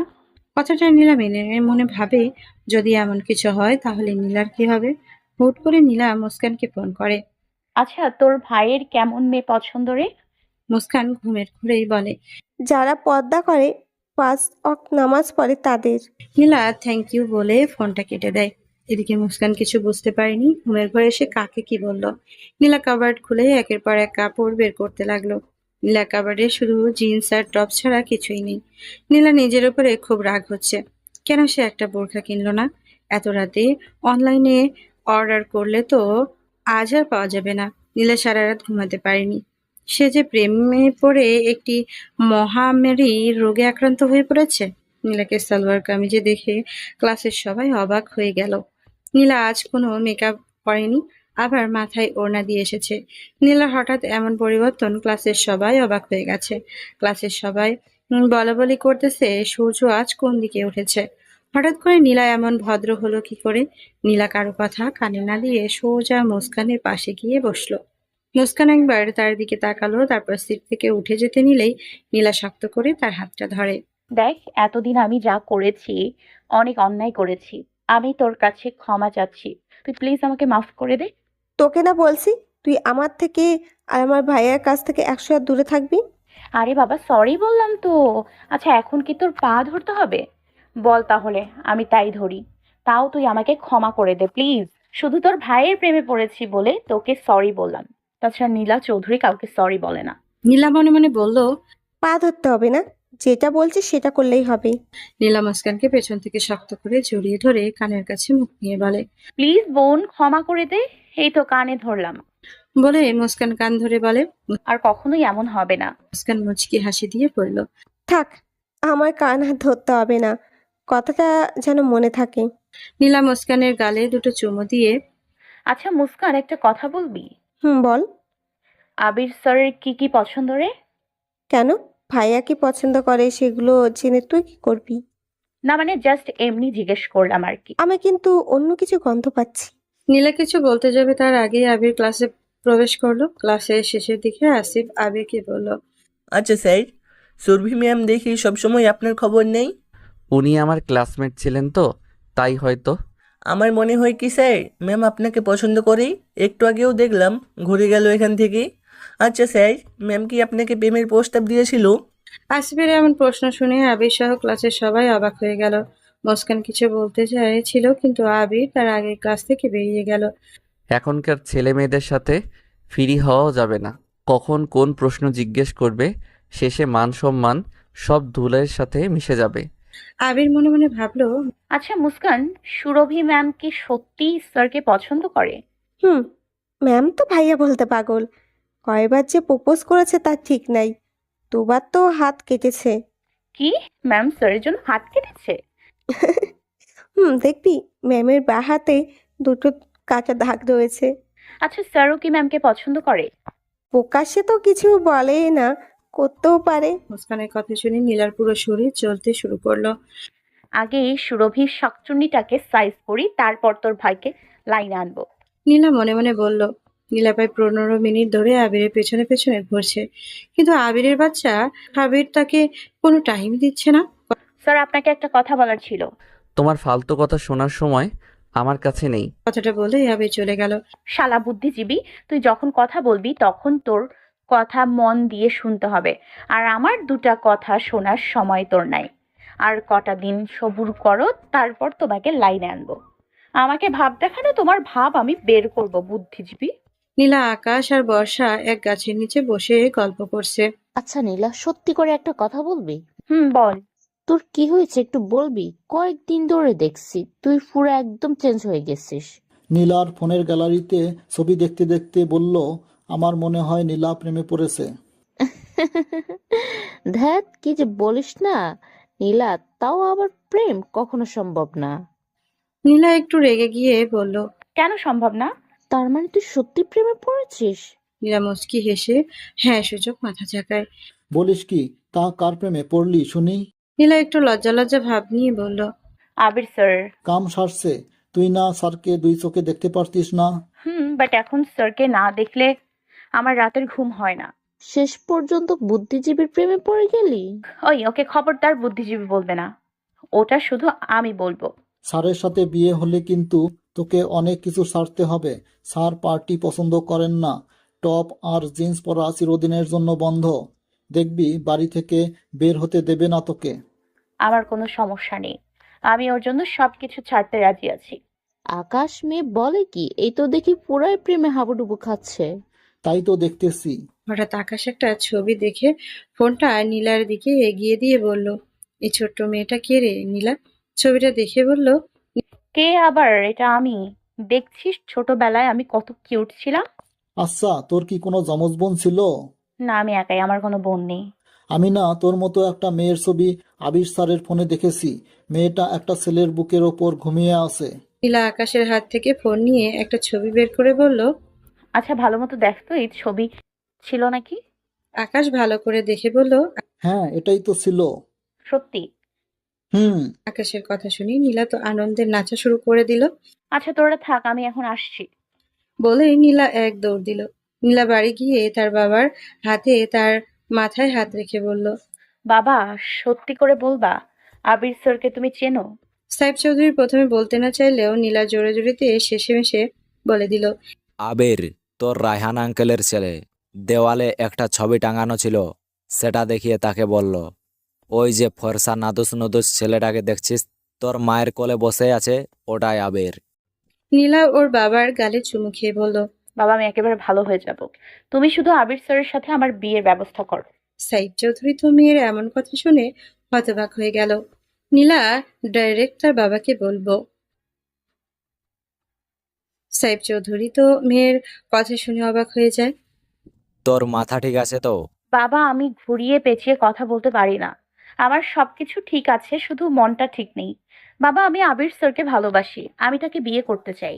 তুই আবিরের সাথে যে কাজটা করেছিস, এরপর কি তোর মনে হয় আমি তোকে বিয়ে করবে? আমি অত কিছু বুঝি না, আমি শুধু আবির স্যারকে চাই। আমি আবির স্যারকে ছাড়া বাঁচবো না বাবা। কেন, হঠাৎ এমন কি হলো যে তোর দু চোখে শত্রুকে তুই ভালোবেসে ফেললি? তুমি বুড়ো মানুষ, তোমারও সব জানার দরকার নেই। তুমি শুধু বিয়ের ব্যবস্থা করো। আচ্ছা, আমি তোর রায়হান আঙ্কেলের সাথে কথা বলতেছি, কিন্তু আমার মনে হয় না আবির তোকে বিয়ে করতে রাজি হবে। নীলা ওর বাবার গালে চুমু খেয়ে বলল, বাবা, আমি একেবারে ভালো হয়ে যাব। তুমি শুধু আবির স্যারের সাথে আমার বিয়ের ব্যবস্থা করো প্লিজ। কদিন ধরে আমি রাতে ঘুমোতে পারছি না। সাইফ চৌধুরী মুচকি হেসে বলল, আচ্ছা ঠিক আছে, তোর ঘুমের ব্যবস্থা করছি। থ্যাঙ্কস বাবা, কিন্তু একটু তাড়াতাড়ি বিয়েটা হলে ভালো হয়। সুরভি শাকচুন্নি মামদো চোখ পড়েছে আমার আবিরের ওপর। মনে মনে বলল। সাইফ চৌধুরী মুচকি হেসে তার রুমে চলে যায়। সাইফ চৌধুরীর ফোন করে আবিরের বাবাকে। রায়হান ভাই, প্ল্যান তো সাকসেসফুল হয়ে গেছে। আমার মেয়ে তো আবিরকে বিয়ে করার জন্য পাগল হয়ে যাচ্ছে। বলেন কি ভাই, সত্যি? সেদিন রাতে যারা নীলাকে মহাখালী ফ্লাইওভারের ওপরে আটকে ছিল, তারা সবাই সাইফ চৌধুরীর লোক ছিল। সিএনজি আলম সাইফ চৌধুরী পরিচিত ছিল। এসব পরিকল্পনা আবিরের বাবার ছিল। সত্যি, এমন বুদ্ধি আপনার মাথায় কই থেকে যে আসে আমি বুঝি না। ভাই, এমনি কি আর আবির গ্রুপ অফ ইন্ডাস্ট্রিজের মালিক হয়েছে? কিন্তু ভাই, আমার তো আবিরকে নিয়ে টেনশন হচ্ছে। আবির কি নীলাকে বিয়ে করতে রাজি হবে? আবির রাজি হবে না কেন? ওর বাপ শুদ্ধ রাজি হবে। কথাটা বলে আবিরের বাবা জিহ্বায় একটা কামড় দিল। কি বললেন? না মানে, আপনার ভাবি আছে না, ও সব সামলে নিবে। আবির ওর মায়ের একটা কথাও অমান্য করে না। আচ্ছা, তাহলে আপনি আবিরকে রাজি করান। যত তাড়াতাড়ি সম্ভব আমি বিয়ে দিয়ে দিতে চাই। নীলা তো আর তর সইছে না, ও নাকি রাতে ঘুমাতে পারছে না। প্রথম প্রথম প্রেমে পড়লে যা হয় আর কি। বলে আবিরের বাবা উচ্চস্বরে হাসলেন। পরের দিন নীলার কাছে গিয়ে মুস্কানের পাশে বসে বলল, তোর ফোনটা একটু দে তো। কেন, কি করবি? আরে ভাই, তোর ফোন কি আমি খেয়ে ফেলবো? বলে মুস্কানের হাত থেকে ফোনটা কেড়ে নিল। মোবাইল চাপতে চাপতেই হুট করে আবিরের নাম্বারটা লিখে নিল নীলা। আবির ক্লাসে আসতেই নীলা তার ফোনের ভিডিও অন করে এমন ভাব করে রাখলো যেন কেউ দেখতে না পারে। আবির ক্লাসে যতগুলো কথা বললো সব নীলার মাথার উপর দিয়ে গেল। নীলা শুধু মুগ্ধ হয়ে আবিরের কথাগুলো শুনছে, কিন্তু কোনো কিছুই বুঝতে পারছে না। আবির ক্লাস থেকে বের হওয়ার পর মুস্কান নীলাকে বলল, নীলা, তুই পুরো ক্লাসে ভাইয়ার দিকে অমনভাবে তাকিয়েছিলি কেন? তোর ভাই কি সালমান খান না শাহরুখ খান যে তার দিকে তাকিয়ে থাকতে হবে? পড়াশোনা ছিল শুধু। রাতের বেলা নীলা প্রায় 20 বারের মতো ক্লাসে করা ভিডিওটা দেখে ফেলেছে। ভিডিও টানতে আবিরকে এত হ্যান্ডসাম লাগছিল যা লিখে প্রকাশ করা সম্ভব নয়। নীলার মাথায় হঠাৎ এত বুদ্ধি আসলো। সে ফোনটা নিয়ে আবিরের নাম্বারে ডায়াল করলো। রিং হওয়ার সঙ্গে সঙ্গে আবির ফোন রিসিভ করলো। আসসালামু আলাইকুম। কে বলতেছেন? আমি মানুষ। আপনি মানুষ? সেটা তো আমিও জানি। দয়া করে আমার পরিচয়টা দেন প্লিজ। আমার পরিচয় হলো আমি একটা কিউট মেয়ে, দেখতেও বেশ সুন্দরী। আমি আপনার সাথে একটু প্রেম ভালোবাসার গল্প করতে চাইছিলাম। আমার সাথে প্রেম ভালোবাসা গল্প করার অধিকার একমাত্র আমার ওয়াইফের আছে। সো আমি চাই না আমার ওয়াইফের হকটা নষ্ট করতে। আশা করি আপনি আপনার উত্তরটা পেয়ে গেছেন। রাখছি। দুদিন পর আবিরের মা আবিরকে বলল, আবির, তোর সাথে কিছু কথা ছিল। মা বলো। তোকে না জানিয়ে আমাকে বিয়ে ঠিক করে ফেলেছি। আলহামদুলিল্লাহ, এতদিন পর তুমি বুঝলে আমার মনের কথা। মেয়েটা কে শুনি? মেয়ের নাম নীলা। নীলা মনে? কোন নীলা? তো ভালো মার মেয়ে, তোর বালিকা বধূ নীলা। পাগল নাকি? আমি ওই বেয়াদব নীলাকে কখনোই বিয়ে করব না। যে ভার্সিটিতে আসে টপস আর জিন্স পরে, ওকে আমি বিয়ে করব? তুই ভাবলে কিভাবে মা? দেখ, মেয়েটা ছোট থেকেই মায়ের আদর শাসন কিছুই পায়নি, তাই এমন হয়ে গেছে। এখানে আসলে আমি তো আছি, আমি ওকে শোধরানোর চেষ্টা করব, আর যদি না শোধরে তাহলে তুই তো আছিস। না মা, তুমি যাই বলো না কেন, আমি ওই বেয়াদব অহংকারী মেয়েকে বিয়ে করতে পারবো না। তোর ভালো মার শেষ চেষ্টাটাও পূরণ করবি না তুই? ইমোশনাল ব্ল্যাকমেল করতেছো? আচ্ছা ঠিক আছে, আমি রাজি, কিন্তু ওকে বলবা আমি যা বলবো সেটাই করতে হবে। আলহামদুলিল্লাহ। আমি তাড়াতাড়ি নীলাকে খবরটা দিই। বিয়েতে কোনো অনুষ্ঠান হবে না, পারিবারিকভাবে বিয়ে হবে। কেন? নীলার কত স্বপ্ন আছে না বিয়ে নিয়ে, সেগুলো তো পূরণ করতে দেবে না? ওকে আগে আমার মতো করে গড়ে তুলবো, তারপর না হয় আবার অনুষ্ঠান করে বিয়ে করব। আচ্ছা। আবিরের মা সামনে বিয়েতে রাজি না হওয়ার কথা বললে রুমে গিয়ে দরজা লাগিয়ে লুঙ্গি ডান্স দিচ্ছে। নীলা, তোমারে তো আমি পিটিয়ে সোজা করব। তোমারে যদি না সোজা করছি তাহলে আমার নামও আবির না। এতদিন তোমার সাথে ভালোভাবে কথা বলেছি, কিন্তু তুমি আমার কথার পাত্তাই দাওনি। বিয়েটা করে নেই, তারপর দেখাবো তোমাকে আসল রূপ। আবিরের বিয়েতে রাজি না হওয়ার কথা শুনে নীলা আবিরকে ফোন করে। আসসালামু আলাইকুম, কে বলতেছেন? আবির, আমি নীলা। এই, তুমি আমার নাম ধরে ডাকলে কেন? আমি যে তোমার স্যার, সেটা কি তুমি ভুলে গেছো? আর কয়দিন পর তো তোমার বউ হব, তাই এখন থেকে প্র্যাকটিস করতেছি। এখনো তো বউ হওনি, আগে বউ হও, তারপর দেখা যাবে। আর আমার নাম ধরে ডাকার অধিকার তোমাকে কে দিয়েছে? আমি তোমাকে অনুমতি দিয়েছি। তোমার নাম ধরে ডাকতে আমার আবার অনুমতি লাগবে? আবার তুমি? আমি তোমার বড় না ছোট? হুম। আচ্ছা সরি, আর বলবো না। আবির মুখ টিপে হাসলো। কেন জানি নীলার মুখে সরি শুনতে আবিরের অনেক ভালো লাগছে। সে এক অন্যরকম মজা পায়। এদিকে নীলা মনে মনে বলতেছে, দাঁড়াও চান্দু, আগে বিয়েটা করিনি, তারপর তোমার নাকে দড়ি দিয়ে আমার পেছন পেছন যদি না ঘুরাইছি, আমার নাম নীলা চৌধুরী না। কি হলো? ফোন রাখো। আর একটু কথা বলি না? আপনার সাথে কথা বলতে আমার খুব ভালো লাগতেছে। আগে বিয়ে করো, তারপর যত খুশি তত কথা বলো। এখন ফোন রাখো। আমার না খুব শখ ছিল বিয়ের আগে যার সাথে বিয়ে ঠিক হবে তার সাথে একটু প্রেম করব। তাহলে যেই ছেলে তোমার সাথে বিয়ের আগে প্রেম করবে তাকে বিয়ে করো। ইস, আপনি এমন কেন? ভালো লাগে না। আবির মুচকি হেসে বলল, আমি এমনই। আচ্ছা এখন ফোন রাখো, অনেক কথা বলেছো। আর একটু কথা বলি না? আচ্ছা একটা কথা বলবেন, আপনি এত সুন্দর কেন? আর আপনি এত ফেসবুকে সুন্দর সুন্দর ছবি পোস্ট করেন কেন? মেয়েরা তো আপনার প্রেমে পড়ে যাবে। এখন থেকে আর ছবি দেবেন না। টুক টুক করে ফোনটা কেটে গেল। আস্ত একটা ফাজিল, একটু কথা বললে কি এমন হবে? মিস্টার বুদ্ধিজীবী, আপনি এখন যাই করেন আমি চোখ বুজে সহ্য করব। এরপর যখন বিয়ে হবে তারপর দেখবেন এই নীলা কি জিনিস। আমার সাথে ভাববে না। আজ নীলা আর আবিরের বিয়ে। আজকে অনেকটা পারিবারিকভাবেই বিয়ে। যারা বিয়েতে আসছে সবাই অনেক মজা করতেছে, শুধু একজন মানুষ ছাড়া। তার খুব কষ্ট হচ্ছে, বুক ফেটে কান্না আসছে, কিন্তু সে হাসি মুখে সবাইকে দেখিয়ে বেড়াচ্ছে সে অনেক খুশি। কিন্তু তার মনের মধ্যে যে কি ঝড় বয়ে যাচ্ছে সেটা শুধু সেই জানে। নীলা প্রায় 40 মিনিট ধরে বাসর ঘরে বসে আছে, কিন্তু আবিরের আসার নাম নেই। নীলা মনে মনে আচ্ছা মতো গালি দিচ্ছে আবিরকে। বুদ্ধিজীবী চান্দু শালা আমাকে বসিয়ে রেখে সবার সাথে আড্ডা দিচ্ছে। তোর যে আমি কি করব রে? ও শাশুড়ি আম্মা গো, তোমার ছেলে পাঠাও। নীলার চিৎকার করে বলল। হল রুমে বসে সবাই গল্প করছিল। নীলার এমন কথা শুনে সবাই হো হো করে হেসে উঠল। আবিরের বাবা আবিরের পিঠে একটা চাপড় দিয়ে বলল। যা বাবা, তোর বউয়ের আর তর্স হয়েছে না। আবির খানিকটা লজ্জা পেয়ে বলল। আর একটু পর যাই। আবিরকে আসতে না দেখে নীলা গভীর ভাবনায় ডুব দিল। হঠাৎ তার মাথায় আসলো, তাদের তো বিয়ে হয়ে গেছে, আর কিছুদিন পর তো তাদের বাচ্চা কাচ্চাও হবে। তাদের কি নাম রাখবে? পেয়েছি, ছেলে হলে নীল আর মেয়ে আবিদা। ওয়াও, আমি কি জিনিয়াস! 1 মিনিটের মধ্যে নাম ঠিক করে ফেললাম। আবির স্যারকে আমাকে নিয়ে গর্ব করা উচিত। নীলা মনে মনে বলল। আবির বাসর ঘরে ঢুকলো। এদিকে মুস্কান বাথরুমে ঢুকে শাওয়ারটা সেরে দিয়েছে। 2 হাত দিয়ে শক্ত করে মুখ চেপে ধরে কাঁদতে শুরু করলো। তার চোখের পানি যেন থামছেই না। কাছের মানুষ যখন অন্যের হয়ে যায় এত কষ্ট কেন হয়? এদিকে মুস্কান বাথরুমে ঢুকে শাওয়ারটা ছেড়ে দিয়ে 2 হাত দিয়ে শক্ত করে মুখ চেপে ধরে কাঁদতে শুরু করলো। তার চোখের পানি যেন থামছেই না। কাছের মানুষ যখন অন্যের হয়ে যায় এত কষ্ট হয় কেন? আচ্ছা ভাইয়া, তুমি তো বলতে আল্লাহর কাছে তাহাজ্জুদের নামাজ পড়ে চাওয়ার মতো চাইতে পারেন, আল্লাহ তার সব ইচ্ছা পূরণ করে দেয়। তাহলে আমার ইচ্ছা পূরণ করলো না কেন? আমার দোয়া কবুল করলো না কেন? আমি তো প্রতি রাতে তাহাজ্জুদের নামাজ শেষে 2 হাত তুলে আল্লাহর কাছে শুধু তোমাকেই চাইতাম।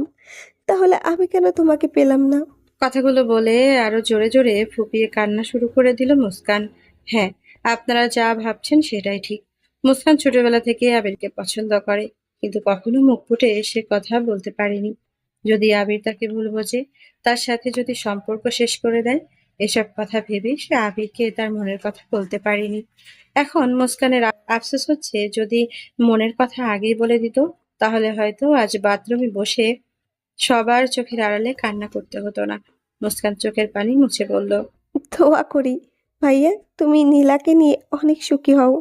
মুস্কানের গাল বেয়ে টপ টপ করে পানি গড়িয়ে পড়ে। মুস্কানের ফুপিয়ে ফুপিয়ে কান্নার আওয়াজ হয়তো বাথরুমের 4 দেওয়ালের মাঝে সীমাবদ্ধ থাকবে। আবির আর নীলা হয়তো অনেক খুশি হবে, কিন্তু মুস্কান কি সুখী থাকতে পারবে? এই ছিল আমাদের আজকের গল্প। মানুষের জীবনে কিছু পাওয়া থাকে, কিছু চাওয়া থাকে, কিন্তু মানুষের জীবনে যে সবটাই চাওয়া পাওয়া পূরণ হবে এটা কোথাও লেখা নেই। মানুষের জীবনে যতটুকু জিনিস সে পাবে তাতেই খুশি থাকতে হবে। এই না পাওয়াটা নিয়ে আক্ষেপ রাখা যাবে না। যেমনটা মুস্কান এখন আফসোস করছে। সময়ের কাজ সময়ে করতে পারলে সেটা সাধন হবে, কিন্তু সেটা যদি 2 দিন পরে হয় তাহলে তোমাদের আফসোস করতে হবে। ধন্যবাদ সবাইকে আমাদের সাথে থাকার জন্য।